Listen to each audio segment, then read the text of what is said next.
একদিকে দুর্নীতি, অন্যদিকে মহিলাদের ওপর অত্যাচারের ঘটনায় কড়া পদক্ষেপ। ক্ষমতায় এসেই প্রতিশ্রুতি পালনে পদক্ষেপ করলেন মুখ্যমন্ত্রী শুভেন্দু অধিকারী। সোমবার ঘোষণা করলেন জোড়া কমিশন গঠনের। গত কয়েক বছরে পশ্চিমবাংলায় মহিলাদের উপরে, মা, বোন, দিদি এবং শিশু কন্যাদের উপরে যে ধরনের অত্যাচার হয়েছে, স্পেশালি এসসি, এসটি এবং মাইনরিটি মহিলাদের উপরে যেভাবে অত্যাচার হয়েছে, এই বিষয়ে আরেকটি কমিশন আমরা তৈরি করেছি। আমাদের কমিটমেন্ট ফুলফিল করলাম। মহিলাদের উপর অত্যাচারের অভিযোগে দোষীদের সাজা দেবার পাশাপাশি রাজ্য জুড়ে দুর্নীতি, সিন্ডিকেট, কাটমানি ও তোলাবাজির মতো অভিযোগ খতিয়ে দেখতেও কমিশন গড়েছেন মুখ্যমন্ত্রী। আমরা দুটো কমিট করেছিলাম ডিউরিং ইলেকশন। সেটা একটা হচ্ছে ইনস্টিটিউশনাল করাপশনের ক্ষেত্রে রিটায়ার্ড হাইকোর্ট অথবা সুপ্রিম কোর্টের জাজেসদের দিয়ে কমিটি হবে। রাজ্যের নতুন বিজেপি সরকার আসার পরেই দুর্নীতি, তোলাবাজি, সিন্ডিকেট বন্ধ করা নিয়ে কড়া বার্তা দিচ্ছেন মুখ্যমন্ত্রী শুভেন্দু অধিকারী। এবার এই নিয়ে পদক্ষেপ করল তার সরকার। একদিকে পুলিশের থেকে তথ্য তলব করা হলো, অন্যদিকে সব অভিযোগ খতিয়ে দেখতে গঠিত হলো কমিশন। তৃণমূল আমলে সিন্ডিকেট, তোলাবাজি এমনকি দুর্নীতির ভুরি ভুরি অভিযোগ উঠেছে। এবার সেই ধরনের অভিযোগগুলিকে এক জায়গায় এনে তদন্ত করার সিদ্ধান্ত নিল রাজ্য পুলিশ। কলকাতা পুলিশ ছাড়া রাজ্য পুলিশের সমস্ত এসপি এবং কমিশনারের কাছে ইতিমধ্যে রাজ্য পুলিশের কাছ থেকে যে বার্তা গেছে, যে সমস্ত যে এই সংক্রান্ত বিষয়ে যে তথ্য রয়েছে সেই তথ্য পাঠানোর জন্য। রাজ্য পুলিশের তরফে পুলিশ সুপার ও পুলিশ কমিশনারদের বলা হয়েছে, রাজ্যের সব থানায় গত ৩-৪ বছরে সিন্ডিকেট, কাটমানি, তোলাবাজির মতো অভিযোগ জমা পড়েছিল, অথচ এফআইআর দায়ের হয়নি, এরকম তালিকা তৈরি করতে হবে। এর পাশাপাশি গত কয়েকদিনে এই ধরনের কত অভিযোগ হয়েছে, এখনো পর্যন্ত কতগুলি ক্ষেত্রে তদন্ত শুরু হয়েছে এবং এ ধরনের মোট কতগুলি মামলা দায়ের হয়েছে সেই তথ্য তলব করা হয়েছে। সোমবার বিকেল 4টের মধ্যে সব তথ্য জমা দিতে বলা হয়েছে পুলিশের তরফে। এরপর স্টেট ক্রাইম রেকর্ড ব্যুরো বা এসসিআরবি ডিজিকে সব তথ্য এবং নথিকে একত্রিত করতে নির্দেশ দিয়েছে সরকার। শনিবারই ফলতায় গিয়েই এর ইঙ্গিত দিয়েছিলেন মুখ্যমন্ত্রী শুভেন্দু অধিকারী। পুলিশকে বলেছে খাতা পেন নিয়ে কাল থেকে বসুন। গত 5 বছর বা তারও আগে যত অত্যাচার হয়েছে অভিযোগ দিতে এলে নিতে হবে, এফআইআর করতে হবে, গ্রেফতার করতে হবে, কোনো গুন্ডা বাড়িতে থাকবে না।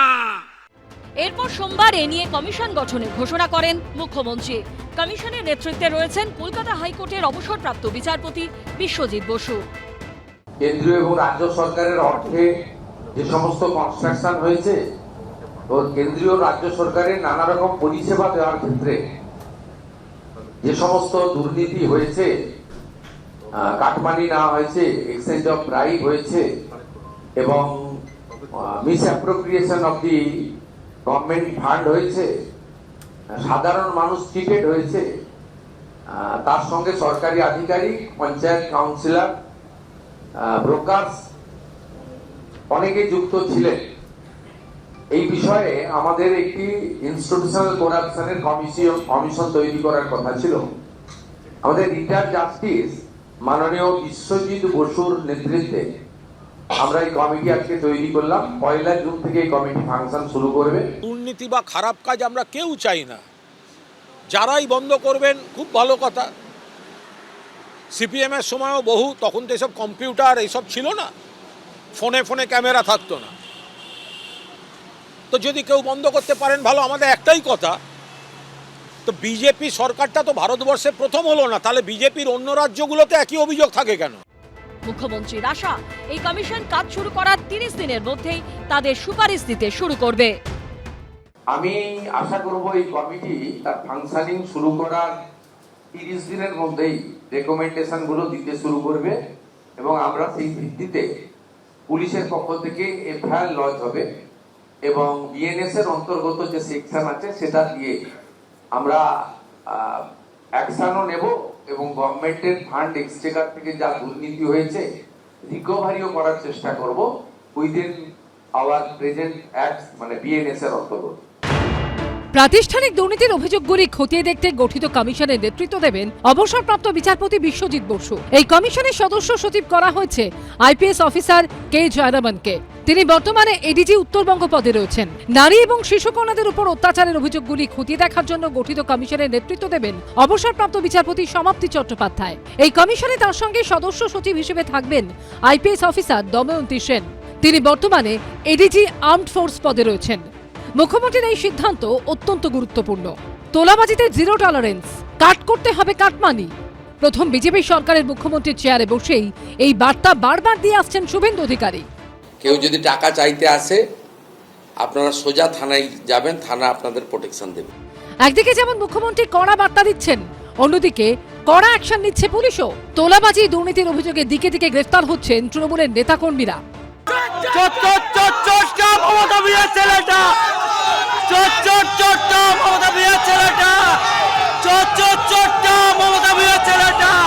দুর্নীতি ও তোলাবাজির অভিযোগে গ্রেফতার করা হয়েছে পশ্চিম মেদিনীপুরের দাসপুরের প্রাক্তন তৃণমূল বিধায়ক মমতা ভূঁইয়ার ছেলে কুমারেশ ভূঁইয়াকেও।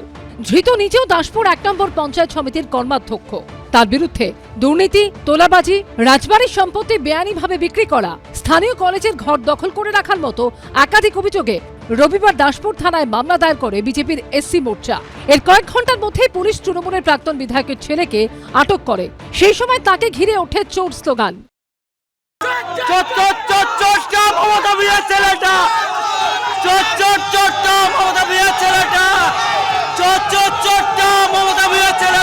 উনি তো বিভিন্ন ভাবে তোলাবাজি থেকে শুরু করে এমন কোনো কাজ নেই যে উনি করেন না। ওখানে যে রাজার পুকুর আছে বা বিল খাল আছে সেইগুলো থেকেও তোলাবাজি তোলা উনি মাস্টার মাইন্ড ছিলেন। রবিবার গভীর রাতে কুমারেশ ভূঁইয়াকে গ্রেফতার করে পুলিশ। সেই থেকে রাতভর দাসপুর থানাতেই ছিলেন প্রাক্তন তৃণমূল বিধায়ক মমতা ভূঁইয়া। তার দাবি ছেলে নির্দোষ, তাকে ফাঁসানো হচ্ছে। অন্যদিকে বিজেপির অভিযোগ তৃণমূল আমলে স্থানীয় নানাজল কলেজের একটি ঘর দখল করে রেখেছিলেন প্রাক্তন তৃণমূল বিধায়ক পুত্র। ওনার একটা পার্সোনাল রুম ছিল, কেন তো ওখানে উনি বসতেন, অবৈধ কাজকর্ম হতো ওখান থেকে কলেজে। তো উনি তো একদম শিক্ষা প্রতিষ্ঠানটাকে একদম লাটে তুলে দিয়েছিল। কি বলবেন দাদা? আপনি রাজনীতি শিকার, তোলাবাজি, সম্পত্তি দখল, একাধিক অভিযোগ। রাজনীতি চক্রান্ত এবং রাজনীতি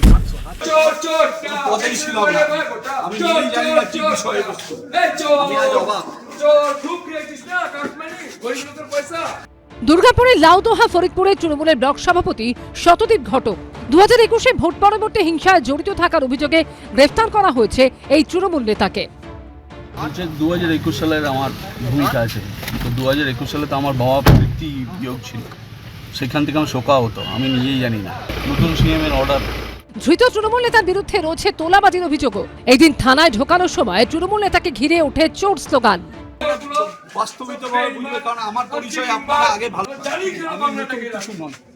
পয়সা কত লাগে তোদের সঙ্গে চালাতে?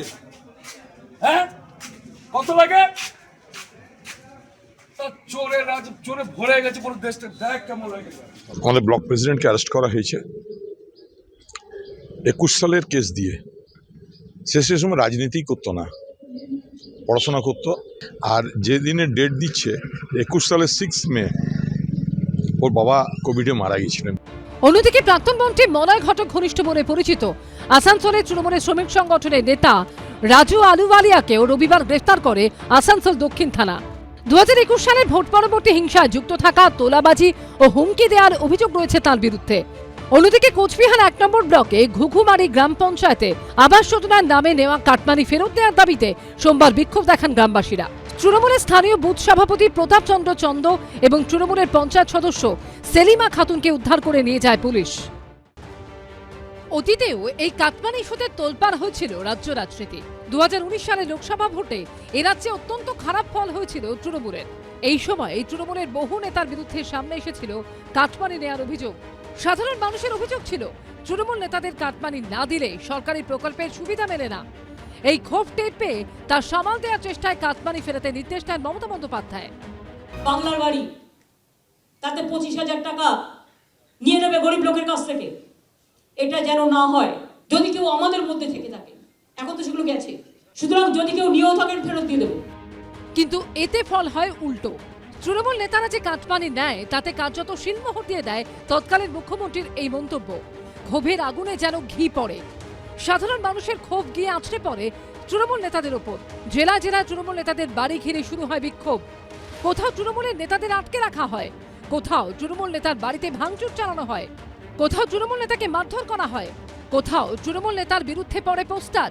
2020 সালে আমফানে সাধারণ মানুষ যখন সব হারিয়েছে, তখন তাদের ত্রাণ নিয়ে উঠেছিল দুর্নীতির অভিযোগ।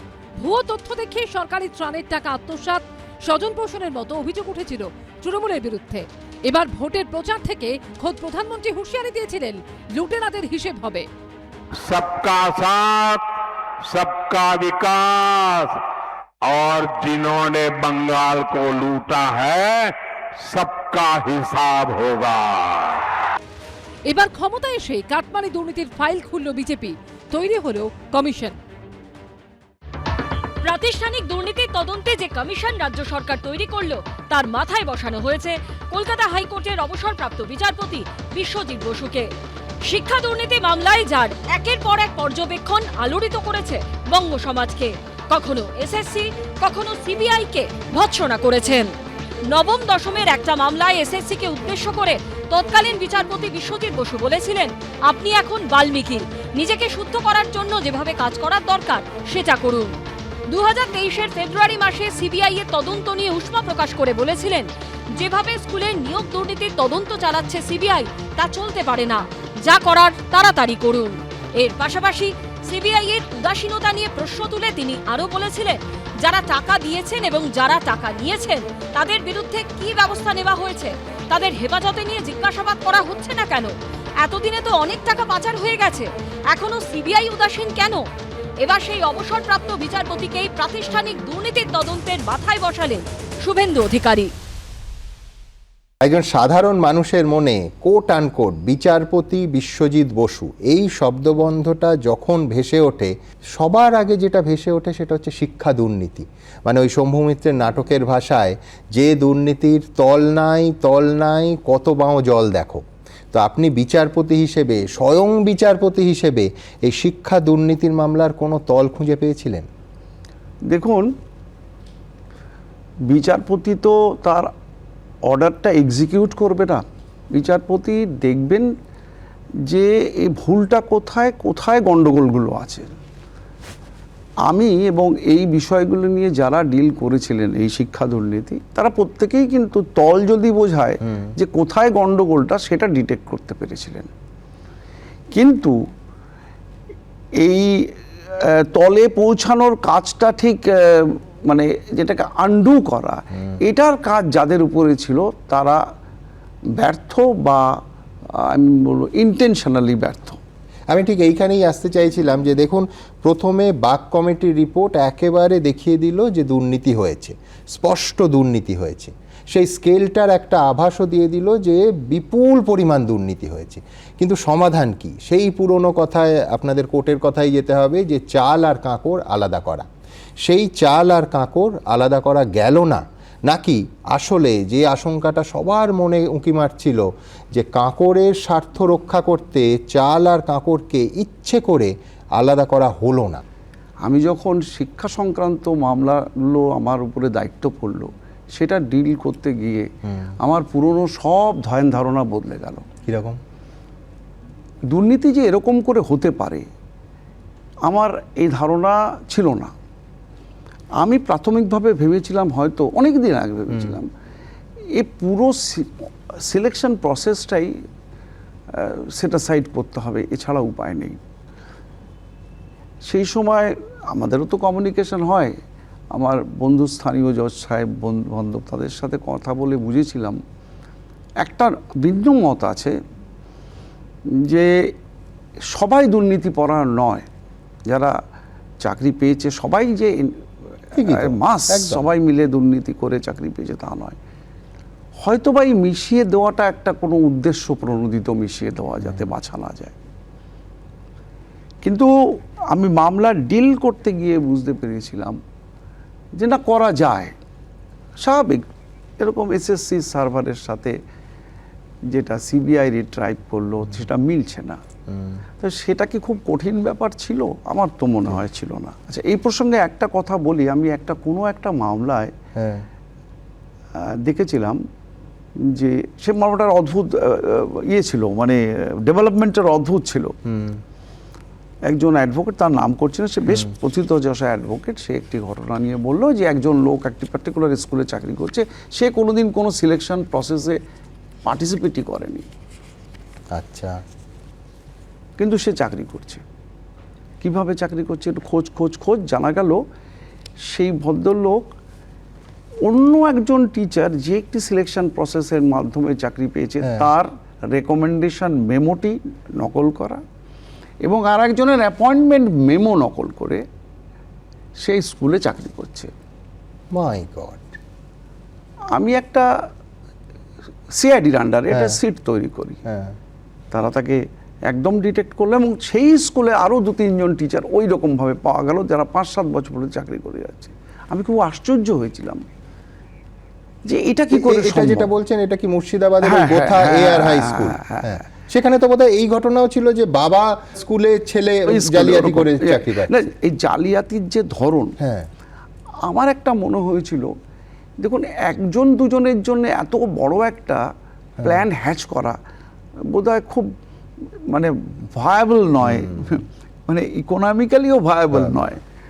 তাহলে কি এর মধ্যে আরও একটা সুদূর কোনো রকম দূর পরবর্তী আরও অনেক রকম শিকড় কি অনেক দূর পর্যন্ত? আমি একটা অদ্ভুত অ্যাপ্রোচ দেখেছিলাম, সিআইডির তরফ থেকে বলা হয় আমাদের কাছে কমপ্লেন আসলে আমরা খুঁজে বার করব। কিন্তু এই কমপ্লেন যে একজন লোক কত রকম এই ঘটনা জানবে। আমার মনে আছে আপনি এজলাসে বসে বলেছিলেন যে এই দুর্নীতিটা 1-2 জনের জন্য হতে পারে না, 1-2 জনের জন্য হতে পারে না। এরকম করতে গিয়ে আরো 2-1টা ডিস্ট্রিক্টে এরকম বিচ্ছিন্নভাবে 2-4 জনকে পাওয়া গেল। তারপরে সে ইনভেস্টিগেশন খুব বেশি দূর এগোলো বলে আমার জানা নেই।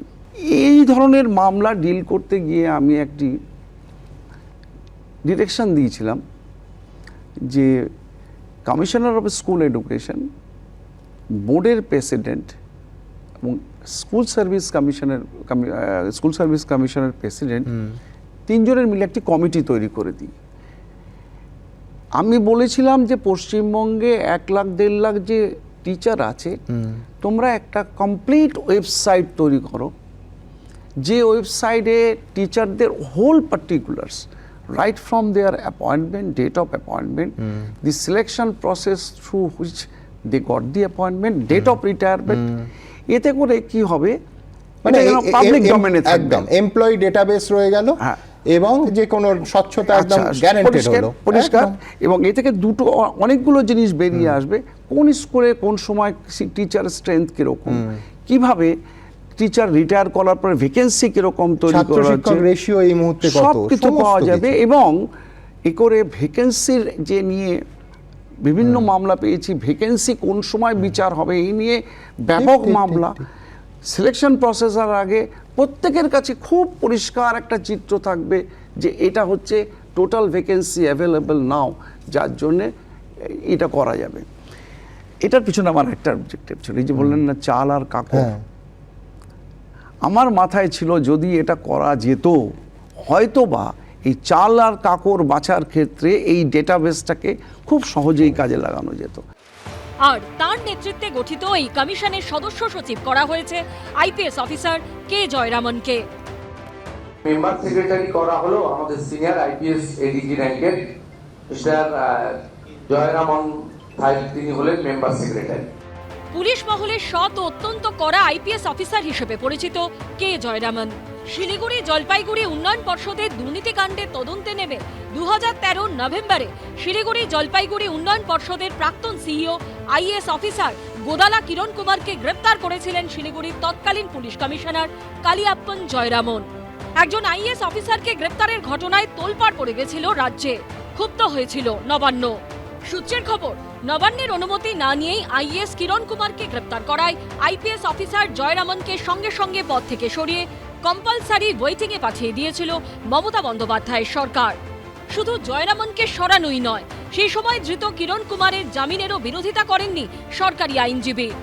তারপর থেকে বিশেষ কোনো গুরুত্বপূর্ণ দায়িত্ব আর দেওয়া হয়নি আইপিএস অফিসার কালিয়াপ্পন জয়রামনকে। কিন্তু নির্বাচন ঘোষণা হতেই উত্তরবঙ্গের এডিজি সুকেশ কুমার জৈনকে সরিয়ে তার জায়গায় কে জয়রামনকে দায়িত্ব দেয় নির্বাচন কমিশন। এবার সেই আইপিএস অফিসার কে জয়রামনকেই প্রাতিষ্ঠানিক দুর্নীতি তদন্তের জন্য গঠিত কমিশনের সদস্য সচিব করল বিজেপি সরকার। একই দিনে জোড়া কমিশন গঠন, তোলপাড় পড়ে গেছে রাজ্য রাজনীতিতে। কি উঠে আসবে কমিশনের রিপোর্টে? খুলবে প্যান্ডোরার বাক্স? উঠে আসতে পারে হেভিওয়েটদের নাম, জালে ধরা পড়তে পারে বড় মাথা। দুর্নীতি সিন্ডিকেট তোলাবাজির তদন্তে যে কমিশন গঠন করা হয়েছে তার নেতৃত্বে রয়েছেন কলকাতা হাইকোর্টের অবসরপ্রাপ্ত বিচারপতি বিশ্বজিৎ বসু। কমিশনের সদস্য সচিব করা হয়েছে রাজ্যের সিনিয়র আইপিএস অফিসার কে জয়রামনকে। অন্যদিকে মহিলাদের উপর অত্যাচারের অভিযোগের তদন্তে আরও একটি কমিশন করেছেন শুভেন্দু অধিকারী। সেই কমিশনের চেয়ারপারসন কলকাতা হাইকোর্টের অবসরপ্রাপ্ত বিচারপতি সমাপ্তি চট্টোপাধ্যায়। আর সদস্য সচিব করা হয়েছে আইপিএস অফিসার দময়ন্তী সেনকে। দৃষ্টান্তমূলক শাস্তি কনভিকশনের ব্যবস্থা করা, সেটা মাননীয় দময়ন্তী সেন মহোদয়া, member secretary of this commission, under the guidance এবং under the recommendation of the chairperson retired justice Samapti Chatterjee, তার গাইডেন্সে করবে। ভয় আউট, ভরসা ইন। প্রধানমন্ত্রীর এই স্লোগানকে সামনে রেখে নির্বাচনে লড়াই করেছিল বিজেপি। দেওয়া হয়েছিল নারী নিরাপত্তার আশ্বাস। এবার ক্ষমতায় আসার পর নারী নিরাপত্তায় কড়া বার্তা দেবার পাশাপাশি মহিলাদের উপর অত্যাচারের পুরনো অভিযোগগুলিরও তদন্তের নির্দেশ দিলেন মুখ্যমন্ত্রী শুভেন্দু অধিকারী। গড়ে দিয়েছেন কমিশন। এর চেয়ারপারসন করা হয়েছে কলকাতা হাইকোর্টের রিটায়ার্ড জাস্টিস শ্রীমতী সমাপ্তি চ্যাটার্জিকে। তিনি চেয়ারপারসন হয়েছেন মহিলা নির্যাতন সংক্রান্ত বিষয়গুলি দেখার জন্য কমিশনের। আমাদের গভর্নমেন্টের পক্ষে সমস্ত কোঅপারেশন করবেন এবং নেতৃত্ব দেবেন। পুরনো পেন্ডিং ইডি বা এফআইআর যেগুলো পড়ে আছে সেগুলো কালেক্ট করবেন এবং NHRC, SC commission, ST commission, OBC commission, minorities commission, শিশু ও নারী অধিকার কমিশন, রাজ্য এবং কেন্দ্রের যত রেকমেন্ডেশন এখনো অব্দি পড়ে রয়েছে সেগুলো ওনারা প্রাথমিকভাবে নিয়ে নেবেন। সংকল্পপত্রে বিজেপি প্রতিশ্রুতি দিয়েছিল যেসব ক্ষেত্রে নারীরা তাদের উপর হওয়া অত্যাচারের সুবিচার পাননি সেই সমস্ত মামলা পুনরায় খোলা হবে এবং প্রয়োজন অনুযায়ী যথাযথ ও দ্রুত আইনি সহায়তা দেওয়া হবে। এই অবস্থায় এদিন মহিলাদের উপর অত্যাচারের ঘটনা তদন্তে কমিশন গড়ে দেবার পর সেই কমিশন কিভাবে কাজ করবে তারও একটা রূপরেখা তৈরি করে দিয়েছেন মুখ্যমন্ত্রী শুভেন্দু অধিকারী। এই দুজন মেম্বার সেক্রেটারি চেয়ারপারসনের পারমিশন নিয়ে তারা বিভিন্ন থানা এবং জেলাতে স্পট ভিজিটও করবেন এবং স্টেটমেন্ট রেকর্ডও করবেন। সবাইকে কলকাতা আসারও দরকার হবে না এবং জনশুনানির মতো আয়োজনও বিভিন্ন থানা স্তরে তারা করবেন। বলা হয়েছে সুপ্রিম কোর্ট, হাইকোর্ট এবং কেন্দ্রীয় তদন্তকারী সংস্থার হাতে যে মামলাগুলি রয়েছে সেই নির্দিষ্ট কয়েকটি মামলা ছাড়া সব অভিযোগের তদন্তই করবে এই কমিশন। এমনকি চার্জশিট দায়ের হয়ে গেলেও প্রয়োজন হলে নতুন করে মামলার তদন্ত শুরু হবে। অন্য মামলাগুলি প্রত্যেকটাই তারা দেখবেন। প্রয়োজন হলে ফাইনাল রিপোর্ট দিয়ে দেওয়া এফআইআর গুলোকে, চার্জশিট গুলোকে নতুন রিওপেন করা, নতুন এফআইআর নেওয়া এবং চার্জশিটে সাপ্লিমেন্টারি চার্জশিট দেওয়া এবং দৃষ্টান্তমূলক শাস্তি কনভিকশনের ব্যবস্থা করা, সেটা মাননীয় দময়ন্তী সেন মহোদয়া, member secretary of this commission, under the guidance এবং under the recommendation of the. আর তার মধ্যেই রাজ্যবাসী দেখেছে বাগস্ট্রিট, কামদুনি, হাঁসখালি, আরজিকর, কসবা কলেজে ধর্ষণের মতো ঘটনা, সন্দেশখালীতে মহিলাদের উপর নির্যাতনের ভয়ঙ্কর অভিযোগ। আর এই সব ঘটনা নিয়ে রাজ্য যখন তোলপাড় হয়েছে তখন তৎকালীন মুখ্যমন্ত্রী মমতা বন্দ্যোপাধ্যায়ের গলায় শোনা গেছে একের পর এক অনভিপ্রেত ও বিতর্কিত মন্তব্য। 2013 সালের 7ই জুন কামদুনিতে পাঁচিল ঘেরা ফাঁকা জমি থেকে উদ্ধার হয় কলেজ ছাত্রীর মৃতদেহ। গণধর্ষণের পর খুন করা হয়েছিল তরুণীকে। এই ঘটনায় প্রতিবাদের ঢেউ আছড়ে পড়েছিল রাস্তায়। সেই আন্দোলনের প্রধান মুখ হয়ে উঠেছিলেন নিহত তরুণীর সহপাঠী টুম্পা কয়াল। 17ই জুন তৎকালীন মুখ্যমন্ত্রী মমতা বন্দ্যোপাধ্যায় কামদুনিতে গেলে তার সামনে দোষীদের শাস্তির দাবিতে সরব হন টুম্পা, মৌসুমীরা। কিন্তু সেদিন মমতা বন্দ্যোপাধ্যায় যা বলেছিলেন তা চমকে ওঠার মতো। আমি শুনে নিয়েছি, সব বলে কিছু কথা আপনি বেশি কথা বলবেন না, মনে হচ্ছে আপনি কোনো রাজনীতি করবেন না। সিপিএম রাজনীতি করছে এখানে, এই পুরো রাজনীতি করবেন না। সিপিএম এর লজ্জা করেন এগুলো নিয়ে রাজনীতি রাজনীতি করতে। আমি সরি টু সে সিপিএম দল যেভাবে রাজনীতি করেছে, গুন্ডাগুলো যারা ধরা পড়েছে তারাও কিন্তু সিপিএম এর সাথেই দীর্ঘদিন সিপিএম এর একদম সাপোর্টে ছিল। এরাই ভেঙে দিনের পর দিন দখল করেছে। আমি সরি, আদালত বলতাম না। 2022-এর 4 এপ্রিল নদিয়ার হাঁসখালির ঘটনায় তোলপাড় শুরু হয়ে যায় রাজ্যে। জন্মদিনের পার্টির নাম করে নাবালিকাকে নিয়ে গিয়ে গণধর্ষণের অভিযোগ ওঠে। পরের দিন মৃত্যু হয় নাবালিকার। তারপর তড়িঘড়ি দেহ সৎকার করানোর অভিযোগও ওঠে। ঘটনায় মূল অভিযুক্ত হিসেবে তৃণমূলের পঞ্চায়েত সদস্য সমরেন্দ্র গয়ালির ছেলে ব্রজ গয়ালির নাম উঠে আসে। এই ঘটনা প্রসঙ্গে তৎকালীন মুখ্যমন্ত্রীর বক্তব্য ঘিরে বিতর্ক তৈরি হয়। ছেলেটির সাথে মেয়েটির নাকি লাভ অ্যাফেয়ার ছিল, বাড়ির লোকেরাও সেটা জানতো, পাড়ার লোকেরাও জানতো। এখন যদি কোনো ছেলে মেয়ে কেউ কারোর সাথে প্রেম করে, সেটা আমার আটকানো আমার পক্ষে সম্ভব নয়। গত বছর অক্টোবরে দুর্গাপুরে আইকিউ সিটি মেডিকেল কলেজের ডাক্তারি পড়ুয়াকে গণধর্ষণের অভিযোগ ঘিরে তোলপাড় হয় রাজ্য। পুলিশ তো বাড়িতে বাড়িতে গিয়ে বসে থাকবে না। বাংলায় আমরা জিরো টলারেবল। বিভিন্ন রাজ্যের ছেলেমেয়েরা যেখানে পড়তে আসে, এবং তাদেরও আমি অনুরোধ করব রাত্রিবেলা না বেরোতে, কারণ পুলিশ তো জানতে পারে না কে কখন রাত্রিবেলা বেরিয়ে যাচ্ছে। কেউ যদি রাত্রি 12:30টায় বেরিয়ে কোথাও যায়, ঘটনাটা নিন্দনীয়, আমি ঘটনাকে সাপোর্ট করছি না।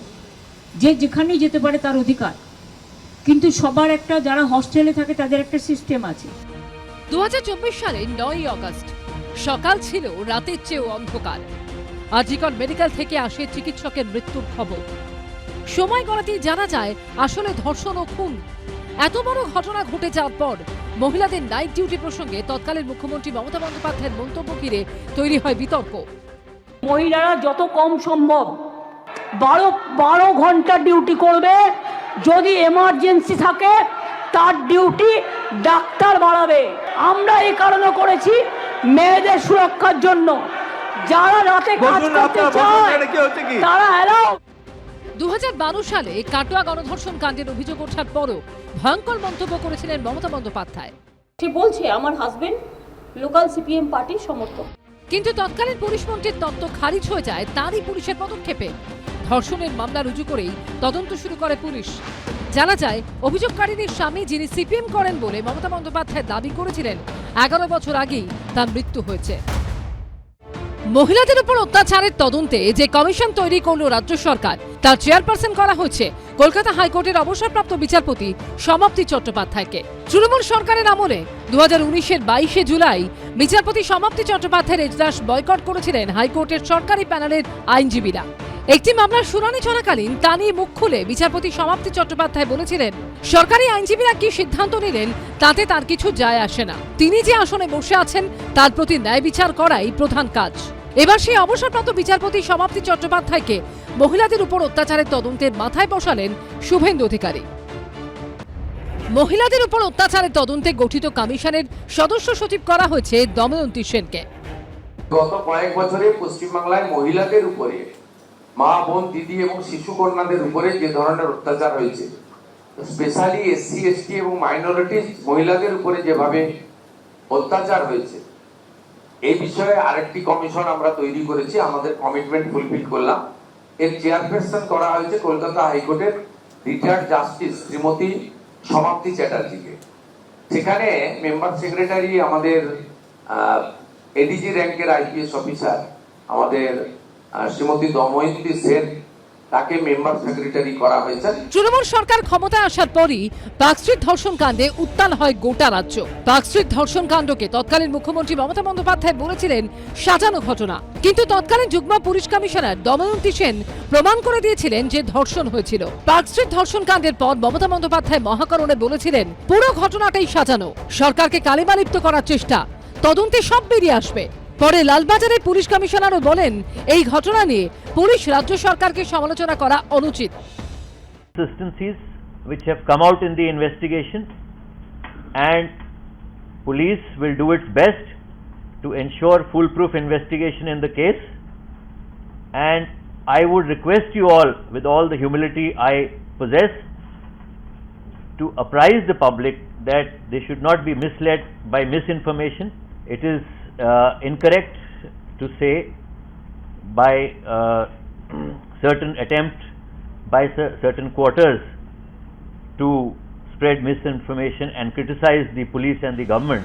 যদিও নিজের অবস্থানে অনড় ছিলেন অভিযোগকারিনী। এভাবে দময়ন্তী সেন প্রেস কনফারেন্স করেছেন এবং জাভেদ শামীম বা দময়ন্তী সেন এই ইস্যুটা নিয়ে রুখে দাঁড়িয়েছেন, একেবারে ইম্পার্শিয়াল তদন্ত চালিয়েছেন, কি বলবেন তাদের? Mrs. Damayanti Sen, thank you very much. You have been a tigress and a champ, and I will always be indebted to you all my life for believing in me as a woman. সেদিন নিজের অবস্থানে অনড় থেকে IPS officer Damayanti Sen বলেছিলেন ধর্ষণ হয়েছিল। একটা crime reported হয়েছে, আমাদের মনে হচ্ছে কিছু একটা নিশ্চয়ই ঘটেছে। এরপরই মমতা বন্দ্যোপাধ্যায় দময়ন্তী সেনকে মহাকরণে তলব করেন। এরপরই গোয়েন্দা প্রধানের থেকে তাকে সরাসরি বদলি করে দেওয়া হয় ব্যারাকপুরের পুলিশ ট্রেনিং স্কুলে ডিআইজি পদে। এই সিদ্ধান্তই বিভিন্ন মহলে প্রশ্ন উস্কে দিয়েছিল। তবে কি সত্যের পাশে দাঁড়ানোর খেসারত দিতে হলো দময়ন্তী সেনকে? এবার সেই দময়ন্তী সেনকে মহিলাদের উপর অত্যাচারের তদন্তে গঠিত কমিশনের সদস্য সচিব করল রাজ্য সরকার। প্রথমে একটা পুলিশ কমিশনার বলে দিয়েছিলেন যে এটা সরকারকে মেলাইন করার জন্য করা হয়েছে। তারপরে যেভাবে দময়ন্তী সেন প্রেস কনফারেন্স করেছেন এবং জাভেদ শামীম বা দময়ন্তী সেন এই ইস্যুটা নিয়ে রুখে দাঁড়িয়েছেন, একেবারে ইম্পার্শিয়াল তদন্ত চালিয়েছেন, কি বলবেন তাদের? Mrs. Damayanti Sen, thank you very much. You have been a tigress and a champ, and I will always be indebted to you all my life for believing in me as a woman. এই ঘটনার পর কালকে press কনফারেন্সের আগে বা পরে আপনার সঙ্গে কথা হয়েছে জয়েন্ট সিপি ক্রাইমের মিসেস দময়ন্তী সেন?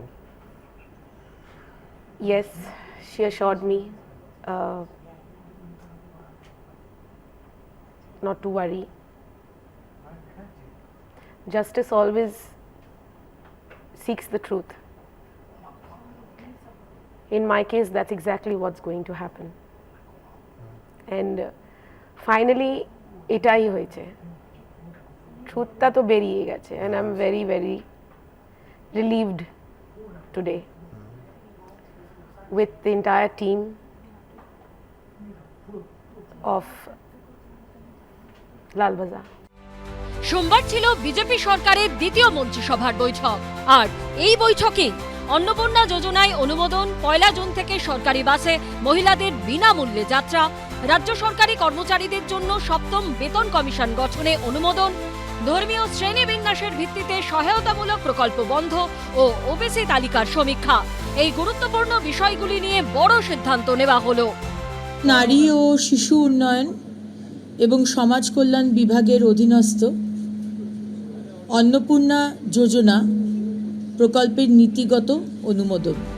তৃণমূলের ফ্ল্যাগশিপ প্রকল্প লক্ষ্মীর ভান্ডার এখন বিজেপি সরকারের হাত ধরে অন্নপূর্ণা ভান্ডার। নাম বদলেছে টাকার অঙ্ক। তৃণমূল আমলে 1,500 টাকা, এখন বিজেপি সরকারের আমলে 3,000 টাকা। সোমবার মন্ত্রিসভার বৈঠকের পর নারী ও শিশু কল্যাণ মন্ত্রী অগ্নিমিত্রা পাল স্পষ্ট করে দিয়েছেন, যারা লক্ষ্মীর ভান্ডার পেতেন অন্নপূর্ণা ভান্ডার প্রকল্পের জন্য তাদের পুনরায় আবেদনের প্রয়োজন নেই। যারা লক্ষ্মীর ভান্ডার পেতেন তাদের অ্যাকাউন্টেই পৌঁছে যাবে অন্নপূর্ণা ভান্ডার। রিঅ্যাপ্লিকেশন ইজ নট রিকোয়ার্ড। যারা যারা লক্ষ্মীর ভান্ডার পেতেন তাদেরই নাম আবার করে অন্নপূর্ণার ভান্ডার, জাস্ট নামগুলো ট্রান্সফার হয়ে যাবে এই স্কিমে। ডাইরেক্ট ব্যাংক ট্রান্সফার হবে এবং যারা পাননি আমরা খুব শীঘ্রই একটি পোর্টাল শুরু করতে চলেছি, সেখানে যারা পাননি এতদিন তারা অ্যাপ্লাই করবে। এই সিদ্ধান্তে বেজায় খুশি রাজ্যের বিভিন্ন প্রান্তের অন্নপূর্ণারা। অনেকটাই মহিলাদের অনেক কাজের সুবিধা হবে, বিশেষ করে বাচ্চাদের পড়াশোনার জন্য অনেক কিছু যাবতীয় অনেক কিছু খরচা হয়, অনেক টুকিটাকি খরচা হয়, সেগুলোর জন্য খুবই খুশি। শুধু আমি নয়, আমার রাজ্যে প্রত্যেকটা মেয়েই খুব খুশি, কারণ আমাদের রাজ্য সরকার অনেক প্রকল্প বার করেছে, তার মধ্যে এই অন্নপূর্ণা ভান্ডার প্রকল্পটা মেয়েদের খুবই সুবিধার।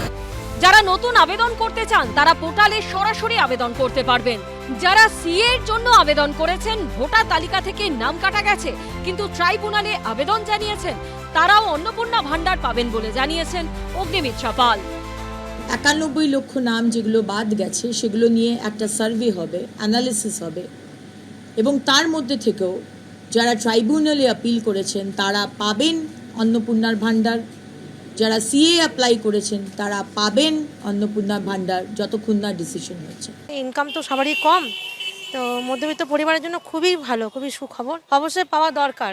মেয়েদের একটা দেখুন স্বনির্ভরতা তো কেমন কিছু এখনোভাবে সেভাবে হয়নি, আর সব মানে এখনও আমাদের প্রচুর পিছিয়ে পড়া মা বোনেরা বা দিদিরা রয়েছে, তাদের জন্য অবশ্যই এটা সুখবর। বিধানসভা ভোটে সংকল্পপত্রে বিজেপি প্রতিশ্রুতি দিয়েছিল তারা ক্ষমতায় এলে সরকারি বাসে মহিলাদের যাতায়াত ফ্রি হবে, অর্থাৎ সরকারি বাসে উঠলে কোনো পয়সা লাগবে না। দ্বিতীয় মন্ত্রিসভার বৈঠকে তাতেই শিলমোহর দিল শুভেন্দু অধিকারীর নেতৃত্বাধীন সরকার। 1 জুন থেকে সরকারি বাসে মহিলাদের বিনামূল্যে যাত্রার ঘোষণা করলেন নারী ও শিশু কল্যাণ মন্ত্রী। 2026 সালের 1 জুন থেকে পশ্চিমবঙ্গ রাজ্যের সমস্ত সরকারি বাসে পশ্চিমবঙ্গের মহিলাদের জন্য বিনামূল্যে পরিবহন প্রকল্পের নীতিগত অনুমোদন। যে কোনো সরকারি বাসে মহিলাদের, দূরপাল্লা হোক কাছের হোক, যে কোনো সরকারি বাসে মহিলাদের কোনো ফেয়ার ভাড়া লাগবে না। সরকার তার প্রতিশ্রুতি রাখায় ব্যাপক খুশি পড়ুয়া থেকে চাকরিজীবী গৃহবধূ সকলেই। ভালো তো, অবশ্যই ভালো, মানে মহিলাদের জন্য কিছু করা ভালো কথা, আমার তো মনে হয় ভালো। বাসের ক্ষেত্রে এটা শুনলাম 1 জুন থেকে ফ্রি হবে, সেটা শুনে তো আমাদের খুবই খুশি। শুধু কম দূরত্বের বাস যাত্রাই নয়, দূরপাল্লার বাসেও মেয়েদের যাতায়াত ফ্রি। খুবই ভালো হবে, একদম খুবই সুবিধা হবে, খুব ভালো হয়েছে এই জিনিসটা হয়ে। এটা খুবই ভালো করেছে সরকার, এটা তো খুবই আনন্দের খবর, মেয়েদের জন্য খুবই ভালো। অনেকেই যাতায়াত করে টাকার জন্য ভাবতে হয়, দূর দূরান্ত অনেকে মানুষ যেতে পারে না, সেটা যেতে পারবে। রাজ্য মন্ত্রিসভার বৈঠকে সোমবার আরও একটি গুরুত্বপূর্ণ সিদ্ধান্ত নেওয়া হয়েছে, তা হলো ধর্মীয় শ্রেণীবিন্যাসের ভিত্তিতে যে প্রকল্পগুলি চালু ছিল তা আগামী মাস থেকে বন্ধ করে দেওয়া হচ্ছে, অর্থাৎ পুরোহিত ও মুয়াজ্জেম ভাতা বন্ধ করার সিদ্ধান্ত নিল রাজ্য সরকার। তথ্য ও সংস্কৃতি বিষয়ক দপ্তর এবং সংখ্যালঘু বিষয়ক ও মাদ্রাসা শিক্ষা দপ্তরের অধীনস্থ ধর্মীয় শ্রেণী বিন্যাসের ভিত্তিতে প্রদত্ত সহায়তামূলক প্রকল্পসমূহ বন্ধ। এই মাস চলবে, পরের মাস থেকে এটা বন্ধ করা হচ্ছে। এতদিন রাজ্যে ইমামরা পেতেন মাসিক 3000 টাকা করে, পুরোহিত ও মুয়াজ্জেমরা 1500 টাকা করে ভাতা পেতেন। ভোট ঘোষণার ঠিক আগের মুহূর্তে তাদের ভাতা বাড়িয়ে মাসিক 2000 টাকা করে তৃণমূল। কিন্তু এবার ধর্মের ভিত্তিতে ভাতা তুলে দেওয়ার সিদ্ধান্ত নিল বিজেপি সরকার। ঠিকই কাজ হয়েছে, কারণ ভাতা দিয়ে কোনো দেশের উন্নতি হয় না। किसी अच्छे काम में अगर लगा रहा है तो ठीक है। 2011 সালে রাজ্যে ক্ষমতায় আসার পরের বছরে 2012 সালে ইমাম মুয়াজ্জেমদের ভাতা ঘোষণা করেছিলেন মমতা বন্দ্যোপাধ্যায়। তৎকালীন রাজ্য সরকারের এই ঘোষণা নিয়ে কম বিতর্ক হয়নি। এরপর 2020 সালের অক্টোবর থেকে পুরোহিতদের জন্য মাসিক ভাতার ঘোষণা করেন মমতা বন্দ্যোপাধ্যায়। বিজেপি সরকার ক্ষমতায় আসার পর এবার ধর্মীয় ভিত্তিতে প্রাপ্ত ভাতা নিয়ে বড় সড় সিদ্ধান্ত নিল। এটা খুব ভালোভাবে দেখছি, কারণ এই ভাতা বা বেকারদের এ দিয়ে কোনো উন্নতি হয় না। সাধারণ মানুষের যত উন্নয়ন হয় আর কি। সরকার যখন আছে যা করতেছে সেটা ভালোই করতেছে। 2000-1000 টাকা ভাতাতে তেমন কিছু উন্নতি হয় না, এই জন্য আমার ভাতার প্রতি অত ইন্টারেস্ট নেই। অন্নপূর্ণা যোজনায় অনুমোদন। 1 জুন থেকে সরকারি বাসে মহিলাদের বিনামূল্যে যাত্রার পাশাপাশি 7ম পে কমিশন গঠন। দ্বিতীয় মন্ত্রিসভার বৈঠকে এমনই একাধিক বড় সিদ্ধান্ত নিল শুভেন্দু অধিকারীর সরকার। কর্মচারীদের বেতন কাঠামো সংশোধনের লক্ষ্যে 7তম রাজ্য বেতন কমিশনের গঠন। বিধানসভা ভোটের আগে বিজেপির সংকল্পপত্রে প্রতিশ্রুতি দেওয়া হয়েছিল ক্ষমতা এলে 7ম বেতন কমিশন বাস্তবায়িত করা হবে। 45 दिन के अंदर ही 7वें वेतन आयोग को लागू कर सभी कर्मचारियों का सम्मान करने का काम नई बनने वाली भारतीय जनता पार्टी की सरकार करेगी। দ্বিতীয় রাজ্য মন্ত্রিসভার বৈঠকে 7ম বেতন কমিশন গঠনের সিদ্ধান্ত নিল বিজেপি সরকার। রাজ্য সরকারি কর্মচারী এবং বিধিবদ্ধ সংস্থা, বোর্ড, নিগম, স্থানীয় সংস্থা, শিক্ষা প্রতিষ্ঠান ইত্যাদি কর্মচারীদের বেতন কাঠামো সংশোধনের লক্ষ্যে ৭ম রাজ্য বেতন কমিশনের গঠন। আর এতেই সরকারি কর্মচারীদের মধ্যে খুশির হাওয়া। ক্যাবিনেট বৈঠকে ৭ম রাজ্য বেতন কমিশন গঠন করা হয়েছে।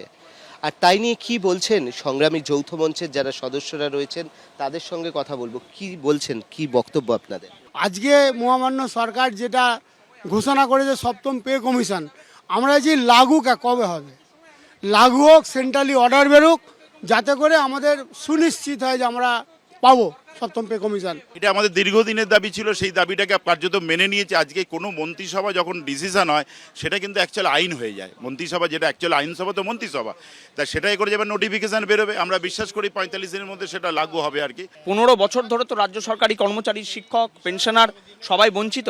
কাজেই আজকে ৭ম পে কমিশনের ব্যাপারে সরকার যে সদর্থক ভূমিকা নিচ্ছে, এর জন্য আমরা খুশি, আমরা আশাবাদী। হবে ওটা এখন যে ইমিডিয়েট যে বিষয়গুলো রয়েছে, 1 জুন থেকে আমাদের অন্নপূর্ণার ভাণ্ডার চালু করতে হবে আমাদের প্রতিশ্রুতি অনুযায়ী। সুতরাং সম্মানীয় মুখ্যমন্ত্রী সে বিষয়ে প্রায়োরিটি ওয়াইজ এই বিষয়টিকে রাখা হয়েছে। দেখুন, সময়টা খুব কম এবং কাজটা অনেক বেশি। ডিএ বা অন্যান্য বিষয় অত্যন্ত গুরুত্বপূর্ণ এবং গ্র্যাজুয়ালি সেটা আলোচনা হবে। কথা দিয়েছিলেন মানুষের কথা শুনবেন। মুখ্যমন্ত্রী হওয়ার 10 দিনের মাথায় সেই কথা রাখলেন শুভেন্দু অধিকারী। সোমবার সকালে সল্টলেকের বিজেপি দফতর থেকে তিনি শুরু করলেন জনতার দরবার। একটা নতুন সিস্টেম, জনতার দরবার শুরু হলো দলীয় কার্যালয় থেকে, সূচনাটা আপনাদের আমরা দেখিয়ে দিচ্ছি। ইতিমধ্যেই সেই অফিসে কিন্তু একাধিক মানুষের ভিড়, প্রচুর মানুষ তাদের অভাব অভিযোগ নিয়ে এসেছেন, যেগুলো তারা ব্যক্ত করতে পারছিলেন না। পূর্বের যে সরকার, সেই সরকারে যেগুলো সমাধান হয়নি, সেই একাধিক যে সমস্যা, সেই সমস্যার যাতে সমাধান হয়, সেই কারণে নতুন যে সরকার গঠন হয়েছে বিজেপি সরকার, সেই সরকারের মুখ্যমন্ত্রী শুভেন্দু অধিকারীর কাছে তারা তা ব্যক্ত করছেন। স্কুল শিক্ষক থেকে নার্স, সমাজের নানা স্তরের মানুষজন এসে অভাব অভিযোগ জানালেন মুখ্যমন্ত্রীকে। আমরা ইএসআই কন্ট্রাকচুয়াল এমবি স্কিমের স্টাফ নার্স, 2019-এর পর থেকে ওখানে কোনো পার্মানেন্ট রিক্রুটমেন্ট নেই। 2023 সাল থেকে আমরা নির্লসভাবে অ্যাজ আ পার্মানেন্ট স্টাফ নার্সদের মতনই ডিউটি করে যাচ্ছি। উনি যেটা বলেছেন সমকাজে সমবেতন, সেটা আমরা পাচ্ছি না, কারণ 2023 সাল থেকে আমাদের স্যালারি একই জায়গাতে আটকে আছে। মুখ্যমন্ত্রীর জনতার দরবারে উপস্থিত ছিলেন যারা, তারা কিন্তু খুশি মুখ্যমন্ত্রীর সাথে কথা বলতে পেরে। আগে কোনোদিনও বলতে সুযোগ পেয়েছেন যে সরাসরি মুখ্যমন্ত্রী? আমরা চেষ্টা করেছি অনেক জায়গায়, কিন্তু সেই সদুত্তর আমরা কোথাও থেকে পাইনি বলে আমরা আজকে এখানে এসেছি। এবার ভালো লাগছে এখানে আসতে পেরে, বলতে পেরে, আমাদের কথাটা জানাতে পেরে। একদল যখন মুখ্যমন্ত্রী দ্বারস্থ হলেন কর্মসংস্থানে স্থায়ী নিয়োগের আবেদন জানাতে, তখন কারুর মুখে আবার উঠে এলো তৃণমূল সরকারের আমলে বেতন বৈষম্যের অভিযোগ। বিগত সরকারের আমলে আমরা একটা পে স্কেল সংক্রান্ত বঞ্চনায় ছিলাম। অল ইন্ডিয়াতে যে পোস্ট গ্রাজুয়েট এবং পাস গ্রাজুয়েট টিচারদের মধ্যে যারা টিজিটি অ্যান্ড পিজিটি, তাদের যে বেতনের ফারাক 2700 টাকা, ওয়েস্ট বেঙ্গলে সেটা 9200 টাকা। সে সময়ে বিগত সরকার তো শোনেইনি আমাদের কথা। এখন থেকে প্রতি সোমবার বসবে জনতার দরবার। খুব ভালো রেসপন্স, সবাই নিজেদের আলাদা আলাদা নিজেদের বক্তব্য ছিল, সমস্যা ছিল। মুখ্যমন্ত্রী বলেছেন প্রত্যেক সোমবার উনি এখানে জনতার দরবার করবেন। দুর্নীতির বিরুদ্ধে কড়া পদক্ষেপ থেকে শুরু করে সাধারণ মানুষের অভাব অভিযোগ শুনতে মুখ্যমন্ত্রীর জনতার দরবার।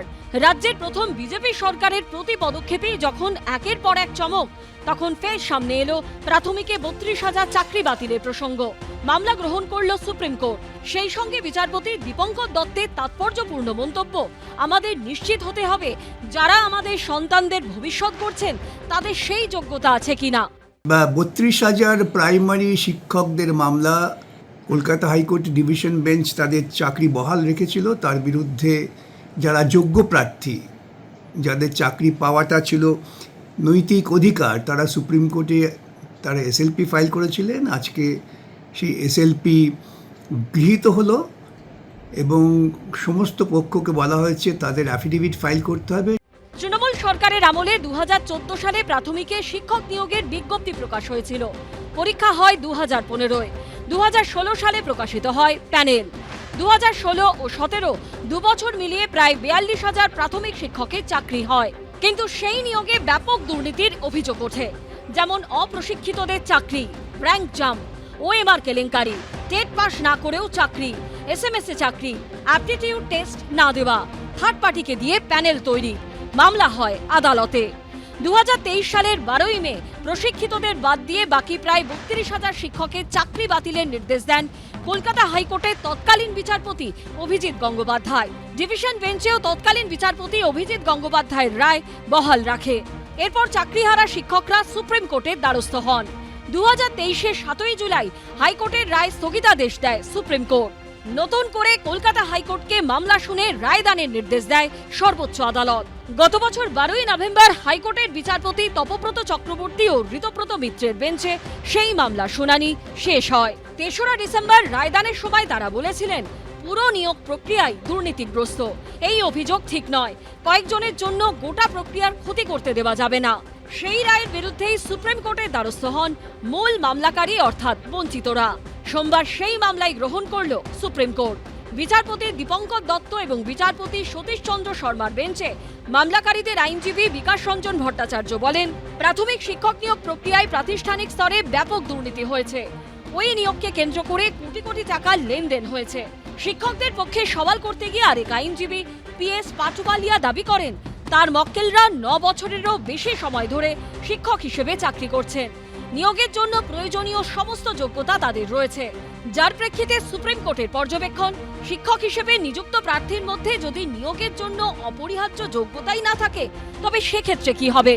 মামলাকারীদের আইনজীবীদের উদ্দেশ্যে সুপ্রিম কোর্ট প্রশ্ন করে, ধরা যাক আজ যদি অবসরের মাত্র 5 দিন আগে এমন কাউকে শনাক্ত করা হয় যিনি আসলে ওই পদের জন্য যোগ্য ছিলেন না, তবে কি আপনারা বলতে চাইছেন যে বিষয়টি নিয়ে কোনো তদন্ত বা পর্যালোচনা করা উচিত নয়? এটা আমাদের সন্তানদের ভবিষ্যতের প্রশ্ন। আমাদের যাচাই করে দেখতে হবে যারা তাদের শিক্ষা দিচ্ছেন তারা আদৌ শিক্ষক হিসেবে নিয়োগের যোগ্য কিনা। তবে এখনই কোনো অন্তর্বর্তী নির্দেশ জারি করা হবে না বলে জানিয়েছেন বিচারপতি দীপঙ্কর দত্ত। কিছু কনসিডার করে আজকে মামলাটি গৃহীত হয়েছে এবং মহামান্য বিচারপতি দীপঙ্কর দত্তের একটি বক্তব্য অত্যন্ত গুরুত্বপূর্ণ। তিনি বলেছেন যে একটি ইসেনশিয়াল কোয়ালিফিকেশন সেটা পাস না করে কিভাবে লোকজন চাকরি পেতে পারে। আগস্টের 3য় সপ্তাহে মামলার পরবর্তী শুনানি। সম্ভবত ফণীন্দ্র দেব বিদ্যালয় জলপাইগুড়িতে আপনি সোজা একবার ওই স্কুল ইন্সপেক্টরের কথা মনে পড়লো, সোজা চলে গেছিলেন, কি দেখলেন? আর তার থেকে বড় প্রশ্ন যে যেতে হয়েছিল কেন? দেখুন, ওই স্কুলটা পাস করে আমার সার্কিট বেঞ্চে যেতে হয়। আচ্ছা, আমার ড্রাইভার একদিন আমাকে বললো, আপনি একটা জিনিস দেখবেন। মানে কি? বলে দেখুন কীরকম কী পড়ে আছে। আমি বললাম, কী এত? ওই স্কুলের থেকে সব ভাত ঠাত ফেলা ঠেলা, মিড ডে মিলের কিনা বলানো হয়েছিল। তো আমি একদিন বললাম যে স্কুলটার এই দশা কেন? আমি না স্কুলটা ঢুকে পড়লাম। আচ্ছা, আমি একটু ডিআইকে খবর দিয়েছিলাম যে আপনি একটু চলুন আমার সাথে। সত্যি ভদ্রমহিলা, খুবই অ্যাক্টিভ ভদ্রমহিলা, উনি আমার সাথে গেলেন। আমি সেদিনকে গিয়ে দেখলাম ঠিক সেদিনকে বোধহয় 32 জনের মধ্যে half of the teacher is absent. আচ্ছা, অ্যাবসেন্ট কেন? কেউ কেউ বলে মাধ্যমিকের খাতা আনতে গেছে। আমি তৎক্ষণাৎ বোর্ডের সাথে যোগাযোগ করি, কোর্টের মাধ্যমে গিয়ে তাকে জানতে চাই, বোর্ডের উকিলবাবুকে, খাতা আনতে গেলে সারাদিন স্কুল কামাই করতে হবে বা অন্য সময় আনা যাবে না? স্কুল আমি তখন জানতে পারলাম, আপনি খোঁজ নিয়ে দেখবেন, এটা বোধহয় আগে ছিল ওই হেড এক্সামিনারের বাড়িতে গিয়ে আনতে হয়। বোর্ড বোধহয় পরবর্তীকালে ব্যবস্থা করেছিল একটা নিয়ার অ্যাবাউট পয়েন্টে, সেখান থেকে তুমি সবাই করবে। সুতরাং এটা একটা প্লি মাত্র, কারণ ওটা একটা ছুটি পাওয়া যায়। অর্থাৎ আপনি সবসময় নিয়ম করে করবেন সেটা তো আর হতে পারে না। আমি সেই স্কুলে গিয়ে এরকমও দেখেছি যে ডিআই দেখছে খাতা, যে কি গতকাল একজন টিচারের অ্যাবসেন্ট দেখছি, তিনি বললেন আমি সই করে দেবো। তো আমি তখন বললাম, আপনি যদি কালকেরটা আজকে সই করতে পারেন তাহলে তো আপনার আসার প্রয়োজন নেই, না এসেও তো আপনি সই করতে পারেন। তখন আমি একটু খুব লুজলি বলেছিলাম, আপনারা ওই যে আছে না ইয়ে করে যে অ্যাটেন্ডেন্স করা যায়, যেটা পুরো ডিআই অফিসের সাথে কানেক্টেড থাকবে, কার্ড পাঞ্চিং টাইপের, একদম সেটা ডিআই। আজকের দিনে খুব একটা অসুবিধা নাই, স্কুলে যদি ওরকম বায়োমেট্রিক থাকে তাহলে তো ডিআই অফিস পুরো জিনিসটা মেনটেন করতে পারে, কজন কখন এলেন। এই সিস্টেমগুলো ডেভেলপ করা কিন্তু খুব কঠিন কাজ কিছু না। ঠিক, কিন্তু আমার একটা অন্য পয়েন্টও আছে। ধরুন যারা শিক্ষাদান করবেন, আমরা তো এইটুকু ধরে নিতে পারি যে তাদের বেশিরভাগ মানুষ নৈতিকতার বিচারে তিনি করবেন। আমি বলছি থাম ইমপ্রেশন দিয়ে আমি শিক্ষককে যে শিক্ষক আমায় নীতিজ্ঞান শেখাবে। দেখুন, একটা কথা, সমাজের অবক্ষয় যদি একটা অঙ্গে ঘটে তাহলে আর এক জায়গায় যে পুরোপুরি পিওর থাকবে এটা এক্সপেক্ট করতে পারি না। এই মুহূর্তে আমার মনে হয় একটু কঠোর হওয়ার প্রয়োজন আছে। আচ্ছা, শিক্ষকদের বললে খালি হবে না। আচ্ছা, এই প্রসঙ্গে বলি মিড ডে মিলের কথা। আমি যখন ওই স্কুলের মিড ডে মিলে যেখানে খাওয়ানো হয় বাচ্চাগুলোকে গিয়ে যখন দেখলাম, ওখানে সত্যি কথা বলতে কোনো সুস্থ লোক বসে খেতে পারবে না। ওপেন ড্রেন, নোংরা। তো আমি দেখলাম যে মিড ডে মিলের কর্মীরা বসে আছে, তোমরা এটা পরিষ্কার করো না? তো বলছে হ্যাঁ, এই তো পরিষ্কার রোজ করা হয়। তাহলে এটা বললে পরিষ্কার করলে এরকম হয়? ঠিক আছে, ঝাড়ুটা দাও, আমি নিজেই করছি। তখন সেই লজ্জায় হয়তো 2-4 জন এগিয়ে এসে শিক্ষকরাও হাত লাগালো। দেখুন, এটা ঠিক আইন করে আমি এখানেই বলি, কোর্ট সব কিছু করতে পারবে না, সম্ভব নয় কোর্টের পক্ষে কিছু করা। পুরোনো কালে একটা জিনিস ছিল স্কুলের ইন্সপেকশন। স্কুল ইন্সপেক্টর আসছে আজকে স্কুলে, বোধহয় আমি সত্যজিৎ বাবুরই ছবিতে একটা খুব সুন্দর ইয়ে আছে। স্কুল ইন্সপেকশন লাস্ট কবে হয়েছে একটা স্কুলে জিজ্ঞেস করুন। এমনও গেছে, আমি একটা পার্টিকুলার ডিস্ট্রিক্টে যখন আমি ডিআইকে বললাম আমাদের গাড়ি নেই, হয়তো ব্যক্তিগত উদ্যোগে আমি ডিএমকে বললাম ওনাদের একটা অন্ততপক্ষে মাসে 2-3 দিন গাড়ি দিন, যাতে করে ওনার স্কুলগুলোতে ইন্সপেক্ট করতে পারেন। একটু ইনফ্রাস্ট্রাকচার ল্যাকিংস আছে। শিক্ষা না বাঁচালে কি সমাজটা বাঁচবে? দেখুন, খালি শিক্ষা দুর্নীতি যে শিক্ষা ব্যবস্থাকে ধ্বংস করছে তা নয়, এর মূল অনেক গভীরে। একদম। এবং কতটা গভীরে ভাবুন যে স্কুল পরিচালন সমিতিগুলোর মানে এবং আমি শুধু তৃণমূল আমল, আমার বাম আমল থেকে এই চ্যানেল হওয়া থেকে আমরা চিৎকার করছি, ছবি দেখাচ্ছি, কেন একজন ক্লাস 8 পাস, আমি কারোর শিক্ষা নিয়ে ছোট করতে চাই না, কিন্তু একজন ক্লাস 8 পাস কাউন্সিলর কেন একটা স্কুল পরিচালন সমিতির মাথায় থাকবেন? এই ব্যাধি তখনও ছিল, এখন আরো জেঁকে বসেছে। আচ্ছা, আমার না খুব কিউরিওসিটি আছে এই নিয়ে একটা। আমি একদিন একটা কি person interested in education, PIE, হ্যাঁ, তারা গভর্নমেন্ট নমিনি হয়। তো আমি জানতে চাইছিলাম পার্সন ইন্টারেস্টেড ইন এডুকেশন, তাকে নিঃসন্দেহে বড় ডিগ্রিধারী হতে হবে না? এরকম অনেক মানুষ প্রাচীনকালে ছিল যারা নিজেদের ডিগ্রি নেই, কিন্তু তারা চেয়েছিল যেন আমার ছেলে মেয়েগুলো পড়াশুনো করে, আমার গ্রামের ছেলেগুলো যাতে পড়াশুনো করে, তার জমিটি সে দিয়ে গেছে, স্কুল হয়েছে। এই পার্সন ইন্টারেস্টেড ইন এডুকেশন অবজেক্টিভটা খুব সুন্দর। তো আমি একটি মামলায় জানতে চেয়েছিলাম, আচ্ছা এই ভদ্রলোক, খুব ক্যাজুয়ালি জানতে চেয়েছিলাম যে এই ভদ্রলোক, আচ্ছা উনি কি করেন, ওনার এডুকেশনাল কোয়ালিফিকেশন? তো লয়ার বললেন যে আমি এখনই বলতে পারছি না, আমি জেনে এসে বলবো। বললাম যে আমি ওনাকে একটু ডাকবেন কোর্টে আসতে, আমি ওনাকে একটু জানতে ইচ্ছে করছে যে উনি কীরমভাবে ইন্টারেস্টেড। পরের দিন যিনি অ্যাডভোকেট ছিলেন এসে বললেন উনি রেজিগনেশন দিয়ে দিয়েছেন। তাই ভাবলাম যে এত টাকা আমি আশা করিনি, এরকম যে আত্মদর্শন, মানে আমি সেলফ রিয়েলাইজেশনটা, মানে উনি এতটা শিক্ষার বিষয়ে ইন্টারেস্টেড যে ইন্টারেস্টেডের প্রকাশ বাইরে বেরোক উনি চাননি। তার আগে বুঝতে পেরেছেন যে আমি আসলে ইন্টারেস্টেড নই। তৃণমূল আমলে শিক্ষা ব্যবস্থার হাল হকিকত নিয়ে বারবার প্রশ্ন উঠেছে। দুর্নীতি হয়েছে, যোগ্যদের চাকরি গেছে, রাজপথ উত্তাল হয়েছে, রাজ্য রাজনীতিতে ঢেউ উঠেছে। এই আবহেই তৃণমূলকে হটিয়ে ক্ষমতায় এসেছে বিজেপি। সরকার বদলের সঙ্গে সঙ্গে শিক্ষা ব্যবস্থায় স্বচ্ছতা আনতে জোর দিচ্ছে নতুন বিজেপি সরকার। সোমবার আলিপুরের ধনধান্য অডিটোরিয়ামে মাধ্যমিক, উচ্চ মাধ্যমিক সহ সমস্ত বোর্ডের পরীক্ষায় কৃতীদের সংবর্ধনা দেওয়া হয়। সেখানেই রাজ্যের মেধাবী পড়ুয়াদের পাশে থাকার আশ্বাস দেন মুখ্যমন্ত্রী শুভেন্দু অধিকারী।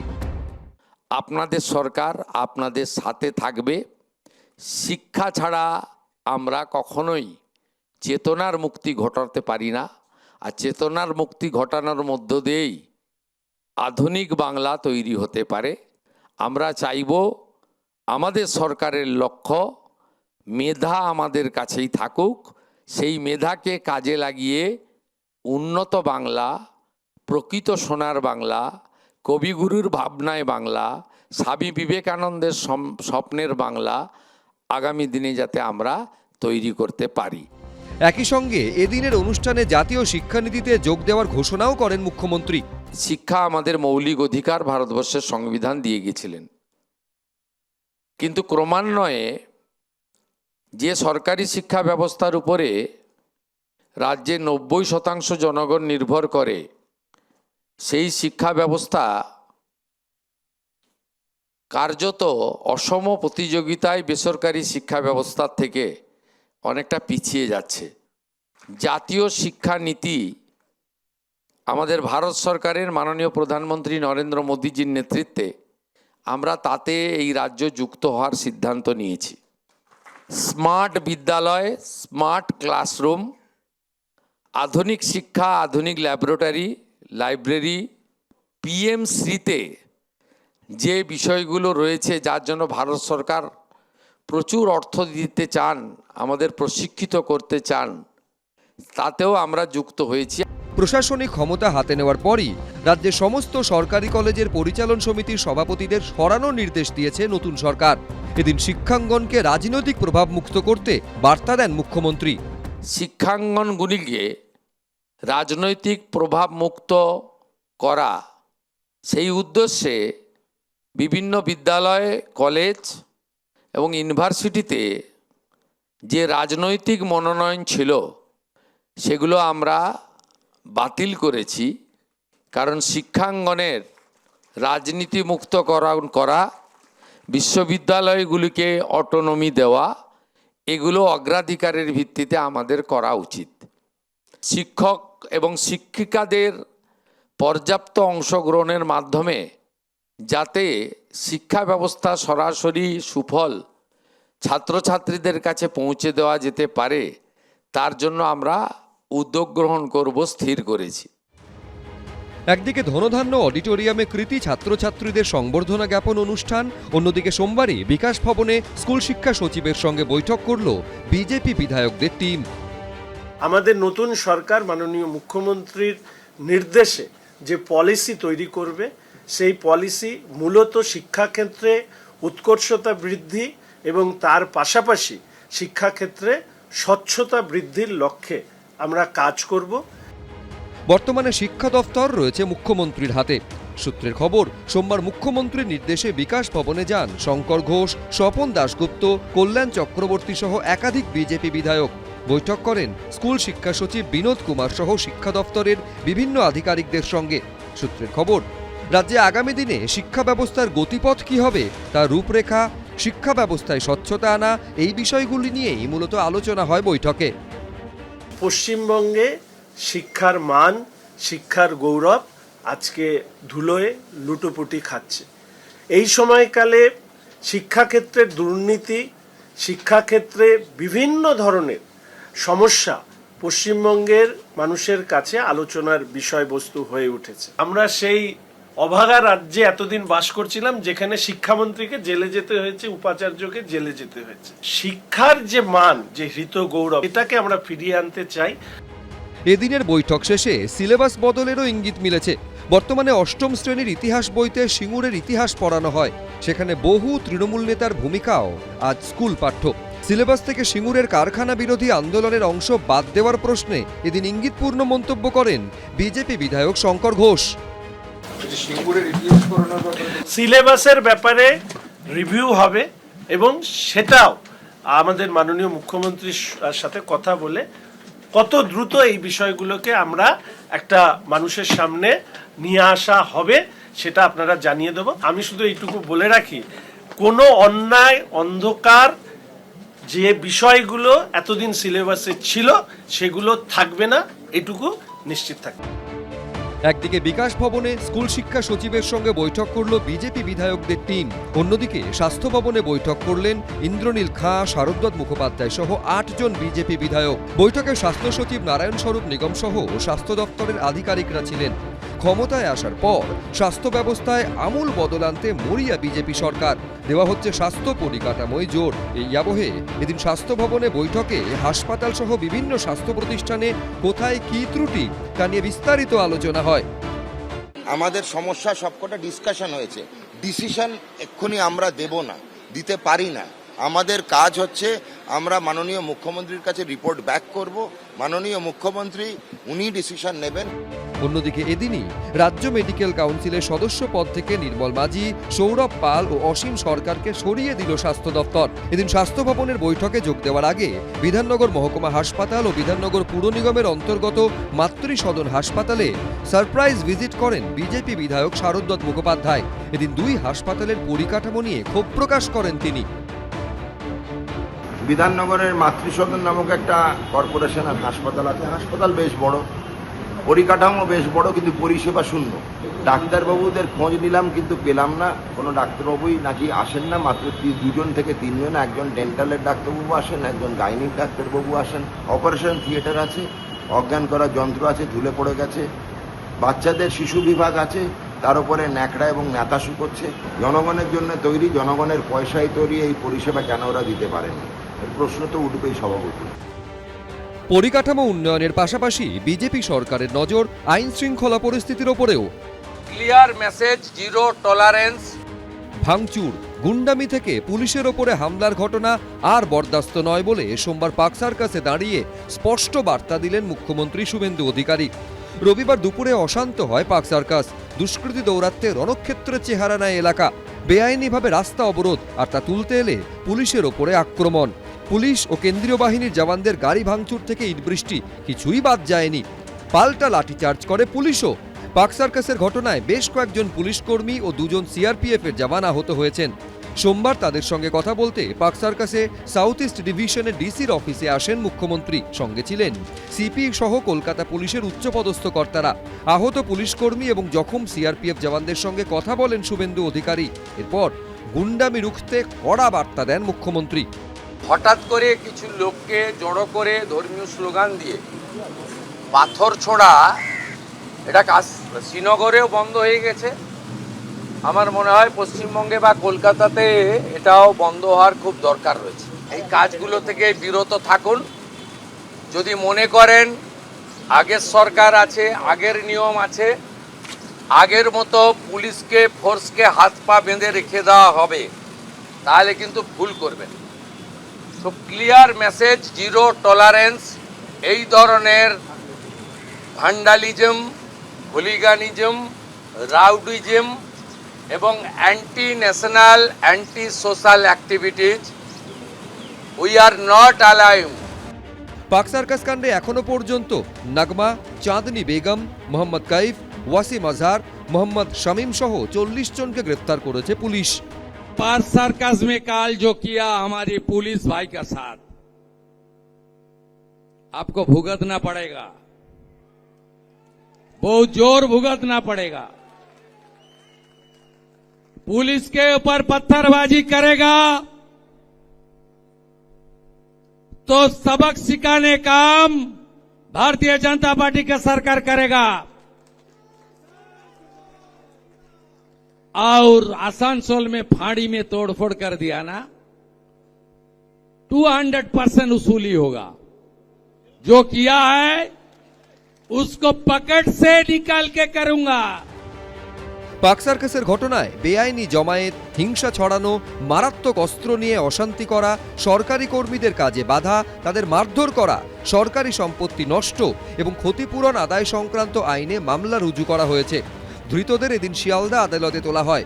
সরকারি আইনজীবী বলেন, কয়েকশো মানুষ বেআইনি জমায়েত করে বিক্ষোভ দেখাচ্ছিলেন। একসময় তারা একের পর এক পুলিশের ব্যারিকেড ভাঙে, পুলিশের গাড়ি ভাঙচুর করে এবং ইট পাথর ছোড়ে। এই ঘটনায় 6 পুলিশ কর্মী ও 3 জন কেন্দ্রীয় বাহিনীর জওয়ান আহত হয়েছেন। একজন পুলিশ কর্মীর অবস্থা আশঙ্কাজনক। ঘটনাস্থল ও তার আশপাশ থেকে এই অভিযুক্তদের গ্রেফতার করা হয়েছে।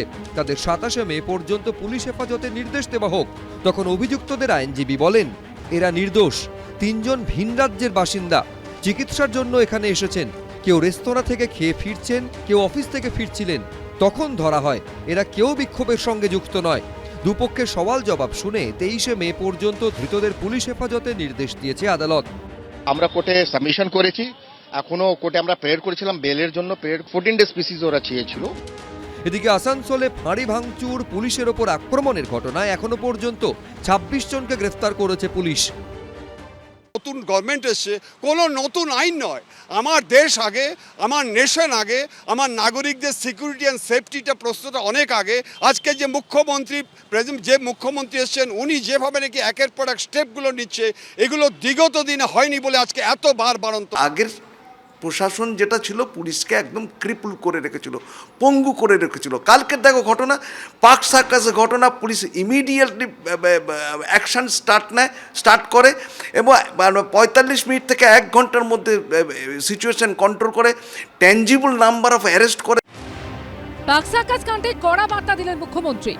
পুলিশ কর্তারাও বলছেন যা অনেক আগে হওয়া উচিত ছিল তা এখন হচ্ছে। এই আবহেই আরও ইঙ্গিতপূর্ণ মন্তব্য করেছেন মুখ্যমন্ত্রী শুভেন্দু অধিকারী। এই প্রথম নয়, গত কয়েক বছরে বারবার বিভিন্ন ইস্যুতে অশান্ত হয়েছে রাজ্যের নানা প্রান্ত। কখনো সিএ এর প্রতিবাদের নামে, কখনো ওয়াকফ আন্দোলনের নামে আগুন জ্বলেছে। এই বছরেরই শুরুতে ভিন রাজ্যে এক পরিযায়ী শ্রমিকের অস্বাভাবিক মৃত্যু ঘিরে চরম নৈরাজ্য চলে মুর্শিদাবাদের বেলডাঙ্গায়। একইভাবে গত বছরও ওয়াকফ বিক্ষোভের নামে অশান্তির আগুনে জ্বলে মুর্শিদাবাদের জঙ্গিপুর শামশেরগঞ্জ। জ্বালিয়ে দেওয়া হয় পুলিশের গাড়ি, পুলিশকে লক্ষ্য করে উড়ে আসে ইট, এমনকি হামলাকারীদের ভয়ে পুলিশের দোকানে লুকোনো ছবিও সামনে আসে। 2019 ডিসেম্বর, 7 বছর আগেও সিএ এর প্রতিবাদের নামেও একইভাবে জ্বলে মুর্শিদাবাদের বেলডাঙ্গা। পুড়ে খাক হয়ে যায় ট্রেন, আগুন ধরানো হয় বেলডাঙ্গা স্টেশনে। এই প্রেক্ষাপটে চূড়ান্ত সতর্কবার্তা দিলেন মুখ্যমন্ত্রী। পার্ক সার্কাস সহ যেখানে যেখানে বিগত দিনে এই ধরনের ঘটনা ঘটিয়েছেন, আপনারাও কান খুলে শুনে রাখুন, এটা আপনাদের শেষ ঘটনা। এরপরে আর কোনো এই ধরনের অ্যাকশন আমরা করতে দেব না। যদি করেন, আমার থেকে খারাপ কোনো পুলিশ মন্ত্রী হবে না। ক্ষমতা এসে থেকেই তোলাবাজি কাটমানি নিয়ে কড়া বার্তা দিচ্ছে বিজেপির সরকার। মুখ্যমন্ত্রী পরিষ্কার বুঝিয়ে দিয়েছেন এসব কোনোভাবে বরদাস্ত করা হবে না। কিন্তু তৃণমূলের পুরনো অভ্যেস যাচ্ছে কই? এবার দক্ষিণ 24 পরগনার নরেন্দ্রপুরে তাণ্ডবের অভিযোগ উঠল তৃণমূল আশ্রিত দুষ্কৃতীদের বিরুদ্ধে। খেয়াদা 2 গ্রাম পঞ্চায়েত এলাকার ভগবানপুর। স্থানীয় বাসিন্দাদের দাবি এই গোটা ঘটনার পিছনে হাত রয়েছে তৃণমূল কর্মী গোপাল মালের। তৃণমূল আমলে তার বিরুদ্ধে তোলাবাজির অভিযোগ উঠেছিল। রাজ্যে পালাবদলের পর রবিবার তাকে ডেকে সতর্ক করা হয়। সেদিন তিনি ফিরে গেলেও সোমবার বাইক বাহিনী এসে এলাকায় তাণ্ডব চালায়। এলাকাবাসীদের গালিগালাজ এমনকি মহিলাদের সঙ্গে দুর্ব্যবহারও করা হয় বলে অভিযোগ। খবর পেয়ে ঘটনাস্থলে চলে আসেন বিজেপির কর্মী সমর্থকেরা। পাল্টা প্রতিরোধ করলে এই মোটর বাইকগুলো ফেলে পালায় দুষ্কৃতীরা। मेरा पापा सब मार्केट गया हुआ था, तो मेरे घर में मेरी मम्मी थी, मेरी बीवी थी, वाइफ थी वहाँ पे। तो 10-15 गुंडे गर्दे लोग घर में घुस के मेरी मम्मी को हाथ पकड़ के खींचा और हाथ टूट गया वहाँ पे। हाथ टूट गया, आप घर जाके चेक कर सकते हो वहाँ पे, अभी हाथ टूटा हुआ है उसका। और जो मेरे घर में बीवी बैठी हुई थी, वाइफ जो मेरी बैठी हुई थी, इसका गेट नॉक करके वो लोग सोच रहा था किसी तरह से ये लोग का अदुष्टीकरण करके घर से उठा के रेप करने का ये लोग सोच रहा था। ये आज मेरे घर में हुआ है दादा, कल आपके घर में भी हो सकता है ना। এটা দুপুর 12টা নাগাদ যেমন আমাদের এটা পঞ্চায়েত, এই ঠিক 500 মিটার দূরেই ওটা কর্পোরেশন। তো কর্পোরেশনের দীর্ঘদিনের যে তৃণমূলের হারমাদ আছে, মানে এই যে দেখছেন এই ঘর বাড়িগুলো এখান থেকে তোলা তুলতো, ওকে গতকাল ডাকা হয়েছিল। ডাকা হয়েছে যতদূর যা হয়ে গেছে, যেটা করেছো ওটা শেষ করো। কারণ এরপরে আমার যে পার্টি, অর্থাৎ আমরা যে পার্টিটা করি ভারতীয় জনতা পার্টি, সেই পার্টির নির্দেশ আছে তোলা যাবে না। তো সেইভাবে ওকে ডেকে বোঝানো হয়েছে যে যেটা হয়ে গেছে, এখন আর এইদিকে এসো না, এইভাবে তোলা যাবে না। যদিও যার বিরুদ্ধে অভিযোগ সেই তৃণমূল কর্মী গোপাল মাল দাবি করেছেন তিনি কিছু জানেন না, তাই এই বিষয়ে কথা বলতে নারাজ। দক্ষিণ 24 পরগনার আরেক ঘটনার দিকেও গত কয়েকদিন ধরে নজর রয়েছে সকলের। এই দক্ষিণ 24 পরগনার বিষ্ণুপুরের তৃণমূল বিধায়ক দিলীপ মণ্ডলকে পুলিশ এখন হুমকির মামলায় খুঁজছে। তার বিরুদ্ধে জামিন অযোগ্য ধারায় মামলা রুজু হয়েছে। 4 দিন ধরে খোঁজ নেই তৃণমূল বিধায়কের। এর মধ্যে বেআইনি বন্দুক ও গুলি সমেত বিষ্ণুপুরের তৃণমূল বিধায়কের ছেলেকে হাতে নাতে পাকড়াও করেছে পুলিশ। পুলিশের জালে বিধায়ক পুত্রের 4 সঙ্গীও। গুলি বন্দুকের পাশাপাশি বাজেয়াপ্ত করা হয়েছে একটি গাড়ি। পুলিশ সূত্রে দাবি, তাদের কাছে খবর আসে দলবল নিয়ে বকখালি গেছেন বিধায়ক দিলীপ মণ্ডলের ছেলে অভিক মণ্ডল ওরফে অর্ঘ্য। তারপরেই তার উপর নজর রাখতে শুরু করে পুলিশ। সোমবার বকখালি থেকে ফেরার সময় বিধায়ক পুত্রের গাড়ি আটকে তল্লাশি শুরু করে ডায়মন্ড হারবার থানা ও রাজ্য পুলিশের স্পেশাল টাস্ক ফোর্স। পুলিশ সূত্রে দাবি, বেআইনি আগ্নেয়াস্ত্র ও 4 রাউন্ড কার্তুজ সহ হাতে নাতে পাকড়াও করা হয় দিলীপ মণ্ডলের ছেলেকে। বৃহস্পতিবার যখন দিলীপ মণ্ডলের খোঁজে তার বাড়িতে অভিযান চলে, সেই সময় প্রশ্নের মুখে পড়েন বিধায়ক পুত্র। বাবা বিধানসভায় গেছিল, তারপর যায়। সেদিন পুলিশ পৌঁছানোর মাত্র কিছুক্ষণ আগে পরিমরি করে খালি পায়ে পালান তৃণমূল বিধায়ক দিলীপ মণ্ডল। নির্মীয়মান বাড়ির পিছন দিয়ে ড্রেন পেরিয়ে জলা জমি মাঠ টপকে পগার পার হয়ে যান তিনি। সিসি ক্যামেরায় ধরা পড়ে পুলিশের নজর এড়িয়ে পালাতে গিয়ে ছিঁড়ে যায় বিধায়কের পাজামা। বিধানসভা ভোটে তৃণমূলের ভরাডুবির পরও মুখ্যমন্ত্রী শুভেন্দু অধিকারীর উদ্দেশ্যে হুমকি দেন তৃণমূল বিধায়ক দিলীপ মণ্ডল। মুখ্যমন্ত্রী হয়েছেন, তাকে জিজ্ঞেস করে দেখবি দিলীপ মণ্ডলকে। এরপরে তার বিরুদ্ধে জামিন অযোগ্য ধারায় মামলা রুজু হয়। তার প্রেক্ষিতেই দিলীপের বাড়িতে পৌঁছয় পুলিশ, কিন্তু সেখান থেকে পালান তিনি। এখনো বিষ্ণুপুরের তৃণমূল বিধায়কের খোঁজ পায়নি পুলিশ। তবে এবার জালে তার ছেলে। বেআইনি আগ্নেয়াস্ত্র নিয়ে কেন বকখালি গিয়েছিলেন তৃণমূল বিধায়কের ছেলে? কি উদ্দেশ্য ছিল তার? পুলিশ সূত্রে খবর, এই সব দিক খতিয়ে দেখছেন তদন্তকারীরা। একদিকে তৃণমূল বিধায়ককে খুঁজছে পুলিশ, অন্যদিকে সোমবার তোলাবাজির মামলায় ইডির কাছে পৌঁছে গেলেন সোনা পাপ্পু। আর এদিনে ইঙ্গিতপূর্ণ মন্তব্য করলেন মুখ্যমন্ত্রী শুভেন্দু অধিকারী। केएमसी का कमिश्नर को बताया 4 नाम लेकर, बताओ 4 नाम सुनना चाहता है ना? एक बेलेघाटा का राजू नस्कर 18 प्रॉपर्टी, दूसरा कौसबा का सोना पप्पू 24 प्रॉपर्टी, तीसरा भातीजा Abhishek Banerjee, lips and bounce का 14, अपने नाम में 4, पिताजी का नाम में और भी 6, 24 प्रॉपर्टी। और चौथा नाम सुनना चाहता है?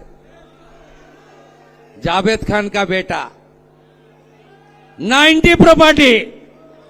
ये लोग लूटा है, ये लूटने वाला। কলকাতার মোস্ট ওয়ান্টেড কাকুরিয়ায় বোমা গুলিকাণ্ডে নাম জড়ানোর পর থেকে উধাও। বাড়িতে গিয়ে তার খোঁজ পায়নি ইডি। রাজ্যে পালা বদলের পর সেই সোনা পাপ্পু সোমবার নিজেই আসেন ইডি দপ্তরে। আর এই দিনই 9 ঘন্টা জেরার পর সোনা পাপ্পুকে গ্রেফতার করল এনফোর্সমেন্ট ডিরেক্টরেট। 1 ফেব্রুয়ারি কাকুরিয়ায় দুষ্কৃতী তাণ্ডবের পর থেকে বেপাত্তা ছিল সোনা পাপ্পু। ফেসবুকে অ্যাক্টিভ থাকলেও তাকে খুঁজে পায়নি পুলিশ। সোমবার তিনি নিজেই সোজা হাজির ইডির অফিসে। আপনাকে কলকাতা পুলিশ দীর্ঘদিন ধরে খুঁজছে, আপনার বিরুদ্ধে আর্মসের অভিযোগ, বোমাবাজির অভিযোগ। আপনি আজকে ইডির দপ্তরে, এর আগে শান্তনু সিনহা বিশ্বাস গ্রেপ্তার হয়েছে, কি বলবেন? আমি আগেও বলেছি, আমি কোনো বোমাবাজি, কোনো কাকুলিয়া কেসে জড়িত ছিলাম না। সেদিন আমি পুজোতে বসেছিলাম। আপনাকে পুলিশ খুঁজে পেয়েছিল? মানে না, আমি ঘরেই ছিলাম। পুলিশ আমাকে 1-2বার এসেছিল ঘরে, আমি বাইরে বেরোইনি। সোমবার 9 ঘন্টা জেরার পর সোনা পাপ্পুকে গ্রেফতার করে ইডি। তোলাবাজি, জমি দখলের অভিযোগে তাকে গ্রেফতার করা হয়েছে। ইডি সূত্রে আগেই দাবি করা হয়েছিল এই সিন্ডিকেট চলত একটা ত্রিভুজের মাধ্যমে, যার অংশ ছিলেন ব্যবসায়ী জয়েশ কামদার, কলকাতা পুলিশের ডিসি শান্তনু সিনহা বিশ্বাস এবং প্রমোটার সোনা পাপ্পু। এনফোর্সমেন্ট ডিরেক্টরেট সূত্রে দাবি, বেছে বেছে প্রবাসী প্রবীণ নাগরিকদের টার্গেট করত এই সিন্ডিকেট। প্রথমে জমি বিক্রেতাদের সব শর্ত মেনে চুক্তি করত কামদারের মতো ব্যবসায়ীরা, কিন্তু পরে চুক্তি অনুযায়ী টাকা দেওয়া হতো না। উল্টে বিক্রেতাদের বিরুদ্ধেই থানায় অভিযোগ ঠুকতেন প্রমোটার। তখনই আসলে নামতেন পুলিশকর্তা শান্তনু সিনহা বিশ্বাস। তার নির্দেশে থানায় ডেকে এনে চাপ দেওয়া হতো বিক্রেতাদের। সেই সঙ্গে সমান তালে হুমকি ধমক দিত সোনা পাপ্পুর মতো দুষ্কৃতীরা। কিন্তু ইডি অফিসে হাজির হয়ে নিজের হয়ে সাফাইয়ের সুর শোনা গেছে সোনা পাপ্পুর গলায়। কোনো জমি দুর্নীতির সঙ্গে আমি যুক্ত না। আর শান্তনুবাবুর কথা বলছি, শান্তনুবাবুকে আমি কোনোদিনই নিজের সামনাসামনি দেখিনি, কথাও জীবনে কোনোদিন আমার সঙ্গে শান্তনুবাবুর কোনো কথা হয়নি। তবে এসব জারি জুরি শেষ অব্দি কাজে এলো না। জয়েশ কামদার এবং শান্তনু সিনহা বিশ্বাসকে ইডি ইতিমধ্যে গ্রেফতার করেছে। এবার ইডি গ্রেফতার করল সোনা পাপ্পুকে। যত কাণ্ড দক্ষিণ দমদম পুরসভায় নিয়োগ নিয়ে পাহাড় প্রমাণ দুর্নীতির অভিযোগ। সেই অভিযোগে ইতিমধ্যেই প্রাক্তন দমকল মন্ত্রী সুজিত বসুকে গ্রেফতার করেছে ইডি। এই পুর নিয়োগ দুর্নীতির মামলায় সোমবার তলব করা হয় দক্ষিণ দমদম পুরসভার প্রাক্তন চেয়ারম্যান পাচু রায়কে। ইডির ডাক পেয়ে সিটি কমপ্লেক্সে হাজিরা দেন তিনি। তাকে দফায় দফায় জিজ্ঞাসাবাদ করেন ইডি আধিকারিকরা। ইডির তরফে যেটা জানানো হচ্ছে বা ইডি সূত্রের খবর, যে এতদিন ধরে সুজিত বোসকে জিজ্ঞাসাবাদ করে যে তথ্য পাওয়া গেছে, সেই তথ্যের সঙ্গে যে তথ্য প্রমাণ তাদের হাতে রয়েছে সেটা কিন্তু মিলছে না। অর্থাৎ তারা মনে করছেন যে সুজিত বসু তিনি তথ্য গোপন করছেন, এবং তাই জন্য পাচু রায়, যিনি চেয়ারম্যান ছিলেন, তাকে ডাকা হয়েছে। সূত্রের দাবি, সোমবার মুখোমুখি বসে সুজিত বসু ও পাচু রায়কে জিজ্ঞাসাবাদ করা হয়। সুজিত বসু দক্ষিণ দমদম পুরসভার ভাইস চেয়ারম্যান থাকাকালীন সেখানকার চেয়ারম্যান ছিলেন পাচু রায়। তার আমলেই এই পুরসভায় সাদা কাগজে চাকরির সুপারিশের প্রসঙ্গ উঠে আসে। ফেব্রুয়ারি মাসে আলিপুরে বিশেষ সিবিআই আদালতে সিবিআইয়ের আইনজীবী বলেন, চূড়ান্ত তালিকা তৈরির পর সাদা কাগজে চাকরির সুপারিশ করা হয়েছে। চেয়ারম্যান থাকাকালীন এই সুপারিশ করেছিলেন পাঁচু গোপাল রায়। নিয়োগের জন্য 29 জনের নামে সুপারিশ করেছিলেন তিনি। সাদা কাগজে চাকরির সুপারিশ গেছিল ডিরেক্টরেট অফ লোকাল বডিজ বা ডিএলবি ডিরেক্টর জ্যোতিষমান চট্টোপাধ্যায়ের কাছে। এরপরই তৈরি হয়ে যাওয়া চূড়ান্ত তালিকা থেকে 24 জনের নাম বাদ দিয়ে দেওয়া হয়, আর সেই জায়গায় নাম ঢোকানো হয় তৎকালীন চেয়ারম্যানের সুপারিশ করা 29 জনের তালিকা থেকে 24 জনের। সিবিআই সূত্রে দাবি, দক্ষিণ দমদম পৌরসভা ও সেখানকার তৎকালীন চেয়ারম্যান পাঁচু গোপাল রায়ের বাড়িতে তল্লাশি চালানোর সময় এই সুপারিশের কাগজ উদ্ধার করা হয়েছে। দুর্নীতি, নির্যাতন, গুন্ডাগিরি বন্ধে পরপর কড়া বার্তা শোনা যাচ্ছে মুখ্যমন্ত্রী শুভেন্দু অধিকারীর গলায়। আশ্বাস দিচ্ছেন আর ভয়ের পরিবেশ ফিরবে না। এই বিধানসভা কেন্দ্রে ভয়ের পরিবেশ ছিল, মোদিজির নেতৃত্বে ভয়ে আউট, ভরসাহীন। 2021-এর ভোট পরবর্তী হিংসা নিয়েও ইতিমধ্যে হুঁশিয়ারি দিয়ে রেখেছেন মুখ্যমন্ত্রী। যদি 2021-এর পোস্টপল ভায়োলেন্সের অভিযোগ থাকে তাকে সরাসরি জেলে যেতে হবে। দুদিনের মধ্যেই অ্যাকশনে নামলো পুলিশ। খোলা হলো 2021-এর ভোট পরবর্তী সন্ত্রাসের ফাইল। রাজ্য পুলিশ সূত্রে খবর, 2021 সালের পর যে ভোট পরবর্তী হিংসা, সেই হিংসার যে মামলা, সমস্ত মামলা খতিয়ে দেখা হবে এবং ইতিমধ্যে বেশ কিছু মামলা এমন রয়েছে যেটায় পুলিশ ফাইনাল রিপোর্ট জমা দিয়েছিল, সেগুলোও কিন্তু খতিয়ে দেখার কাজ শুরু হয়েছে। 2021-এর বিধানসভা নির্বাচনে তৃণমূলের বিপুল জয়ের পর রাজ্য জুড়ে ব্যাপক সন্ত্রাস হয়। প্রাণহানি, হিংসা, লুটপাট, মহিলাদের উপর অত্যাচার, বিরোধী দলের কর্মী সমর্থকদের ঘরছাড়া করে দেওয়ার মতো গুচ্ছ গুচ্ছ অভিযোগ ওঠে। হাইকোর্টের নির্দেশে সেই সব একাধিক মামলা তদন্ত করছে সিবিআই। এবার রাজ্যে নতুন বিজেপি সরকার আসার পর একই ধরনের অভিযোগগুলি খতিয়ে দেখতে শুরু করলো পুলিশও। সূত্রের খবর, ইতিমধ্যে 458টি অভিযোগের তদন্ত প্রক্রিয়া নতুনভাবে শুরু হয়েছে। নতুন করে আরও 181টি এফআইআর দায়ের করেছে পুলিশ। যেসব মামলার ক্ষেত্রে পুলিশ চূড়ান্ত রিপোর্ট জমা দিয়ে দিয়েছিল, এরকম 59টি মামলার ক্ষেত্রেও পুনরায় তদন্ত শুরু করা হয়েছে। পুলিশের তরফে জানানো হয়েছে এই প্রক্রিয়া চলতে থাকবে। বিজেপি সরকারের আমলে পুলিশের জালে ধরা পড়ছেন একের পর এক তৃণমূল নেতা। কোচবিহারের মাথাভাঙা পুরসভার 5 নম্বর ওয়ার্ডের তৃণমূল কাউন্সিলর চন্দ্রশেখর রায় 2021 ও 2024-এ ভোট পরবর্তী হিংসায় জড়িত থাকার অভিযোগে তাকে গ্রেফতার করেছে পুলিশ। নতুন সরকারের যে উপহার দিল আমাকে 2021, কি কারণে গ্রেফতার করলো? 2021-24-এ নাকি 5 নম্বর ওয়ার্ডে বাড়ি ভাঙাভাঙি হয়েছে। তো সেটা আমরা নিজেরাই জানি না যে 5 নম্বর ওয়ার্ডে বাড়ি ভাঙাভাঙি হয়েছে কিনা। তো একটা মিথ্যা মামলা করেছে। অন্যদিকে কোচবিহার 1-এর বি ব্লকে তৃণমূল সভাপতি আব্দুল কাদের হক, তাকেও গ্রেফতার করেছে কোচবিহার কোতোয়ালি থানা। গত 13 এপ্রিল নির্বাচনের আগে বিজেপি কর্মীদের বাড়িতে ভাঙচুরের অভিযোগ রয়েছে তার বিরুদ্ধে। অন্যদিকে হুগলির ধনেখালি বিধানসভার গুড়বাড়ি এলাকার তৃণমূলের অঞ্চল সভাপতি সুখদেব মাহাতো ও 2 তৃণমূলের সক্রিয় কর্মী দেবাশিস ঘোষ ও টুটুল দাসকেও গ্রেফতার করেছে গুড়াব থানার পুলিশ। তাদের বিরুদ্ধেও 2021 সালে ভোট পরবর্তী হিংসায় যুক্ত থাকার অভিযোগ রয়েছে। ওরা হদিশ পেয়েছে যেখানে গুড়বাড়ি জিপিতে জনৈক ব্যক্তিকে 2021 সালে কয়েকজন তৃণমূল কর্মী তার বাড়িতে ঢুকে তাকে মারধর করে এবং তার মায়ের শ্লীলতাহানি করে। এছাড়া এবছরেও 2026-এর ইলেকশনে 26/4/26-এ ওরা অভিযোগ করে যে ওদেরকে এই আসামিরা মেরে ফেলার হুমকি দিয়েছিল। বর্ধমান পুরসভার 19 নম্বর ওয়ার্ডের তৃণমূল কাউন্সিলর শাহাবুদ্দিন খান তোলাবাজি, প্রাণনাশের হুমকি, ভয় দেখানো সহ একাধিক অভিযোগে তাকে গ্রেফতার করেছে পুলিশ। যারা মিথ্যা করে অভিযোগ করেছে, প্রশাসনকে বলছি আপনারা তদন্ত করুন। অন্যদিকে পূর্ব বর্ধমানের জামালপুরের বেরুক গ্রামের তৃণমূলের অঞ্চল সভাপতি শেখ শাহাবুদ্দিনকে বুধবার অস্ত্র আইনে গ্রেফতার করে পুলিশ। পুলিশ সূত্রে খবর, তার থেকে পাওয়া তথ্যের ভিত্তিতে রবিবার রাতে তল্লাশি চালিয়ে বেশ কয়েকটি জায়গা থেকে 4টি পাইপ গান, 6 রাউন্ড গুলি উদ্ধার হয়। গ্রেফতার করা হয় 5 জনকে। 5 বছর আগে বিধানসভা ভোটের পর হারহিম করা সন্ত্রাসের ছবি দেখেছিল রাজ্যবাসী। 5 বছর পর ক্ষমতা এসে সেই ফাইলস খুলেছে বিজেপি। সামনে আসছে ভয়াবহ সব অভিযোগ। এই আবহে মুখ খুললেন দক্ষিণ 24 পরগনার ফলতার বাসিন্দারাও। বৃহস্পতিবার দক্ষিণ 24 পরগনার ফলতায় পুনর্নির্বাচন, যেখানে তৃণমূলের প্রার্থী জাহাঙ্গীর খান। 2021-এর বিধানসভা ভোটের পর এই ফলতায় তৃণমূল নেতা জাহাঙ্গীর খানের নেতৃত্বে কিভাবে সন্ত্রাস চালানো হয়েছিল তা নিয়ে এবার চাঞ্চল্যকর অভিযোগ করেছেন স্থানীয়রা। সবাই ঘর ছাড়া হয়ে পালিয়ে গেছিল, 1 বছর 9 মাস এই দেশে আসতে দেয়নি। কি কঠোর, রাত্রে 22 জন জেকে বাহিনী এসে আমার ঘর জ্বালিয়ে দেবে, পুড়িয়ে দেবে, ধুমধাম ইট পাটকেল, ভয়ে পেছন দিক দিয়ে আমরা পালিয়ে যাই। ফলতা বিধানসভার হাসিমনগর, এই হাসিমনগর এর আগেও একাধিকবার সাক্ষী থেকেছে ফতোয়া রাজনীতির। কখনো ভোটের দিন, কখনো ভোটের দিনের আগেই এখানে ফতোয়া চলতো ভোট না দেওয়ার, অথবা বিরোধীদের বলে দেওয়া হতো বাড়ি থেকে যেন তারা বের না হন, কারণ একাধিকবার ভোটের পর বিরোধীরা এই হাসিমনগরে হয়েছে ঘর ছাড়া। 2021 সালের বিধানসভা ভোটে ফলতা কেন্দ্রে 40,000-এর বেশি ভোটে জেতেন তৃণমূলের শঙ্কর কুমার নস্কর। তবে ফলতার হাসিমনগরে 142 নম্বর বুথে লিড পায়নি তৃণমূল। অভিযোগ, এরপরেই হাসিমনগর এলাকায় গ্রামবাসীদের একাংশের উপর হামলা চালানো হয়। তৃণমূলের দাপটে নেতা জাহাঙ্গীর খানের মদতে আক্রমণ চালানো হয় বলে অভিযোগ। আমাকে হুমকি দিয়েছে, আর আমার স্বামীর পৈলানে দোকান, তাকে মারধর করেছে।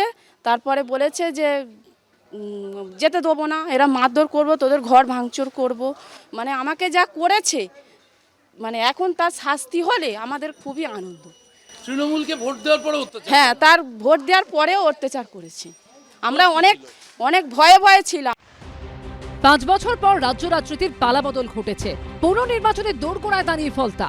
এর মধ্যে শনিবার ফলতার তৃণমূল নেতা জাহাঙ্গীর খানের আত্মীয় তৃণমূল নেতা সাইদুল খানকে গ্রেফতার করে পুলিশ। এই আবহে তাকে গ্রেফতার করা হতে পারে এই আশঙ্কা প্রকাশ করে কলকাতা হাইকোর্টের দ্বারস্থ হন জাহাঙ্গীর খান। সোমবার হাইকোর্ট বলেছে 26শে মে পর্যন্ত জাহাঙ্গীর খানের বিরুদ্ধে কোনো কড়া পদক্ষেপ করতে পারবে না পুলিশ।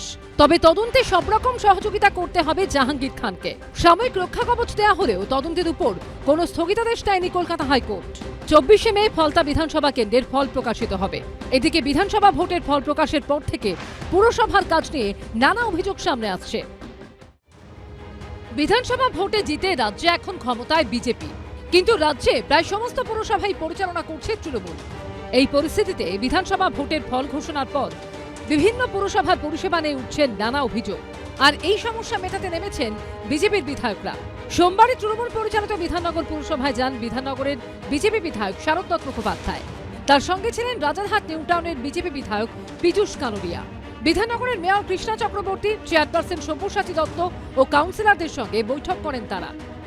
আমরা প্রথম সাক্ষাৎকার করলাম, কিছু কিছু গ্যাপ লুপহোল সব জায়গায় থাকে, এখানেও আছে, সেগুলো আমরা ডিসকাস করেছি। আমাদের এইটুকু আমরা সংকল্প নিয়েছি যে বিধাননগর মিউনিসিপ্যাল কর্পোরেশন এবং পশ্চিমবঙ্গ ভারতীয় জনতা পার্টি পশ্চিমবঙ্গের এবং বিধায়ক যে 3 জন রয়েছে বিজেপির, তারা কিন্তু এই পরিষেবায় একে অপরকে হেল্প করবে, সাহায্য করবে, সহযোগিতা করবে, এইটুকুই সংকল্প।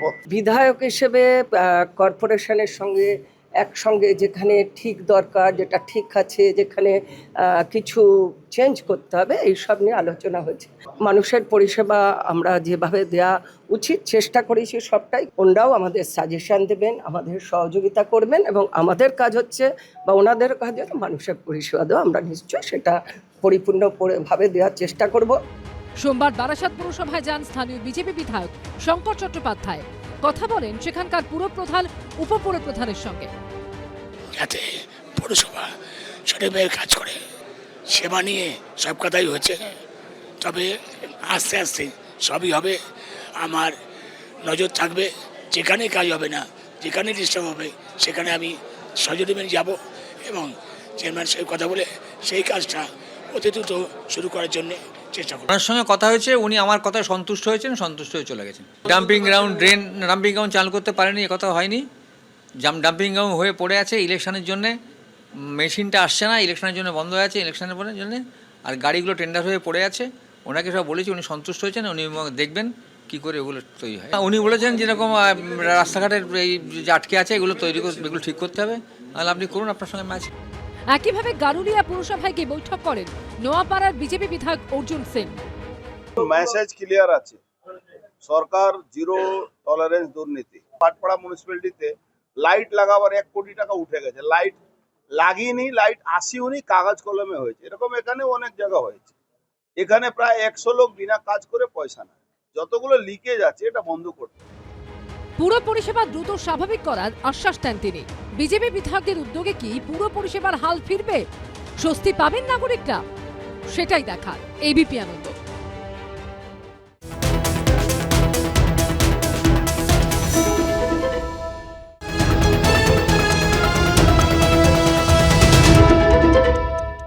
এবিপি আনন্দ, এগিয়ে থাকে, এগিয়ে রাখে।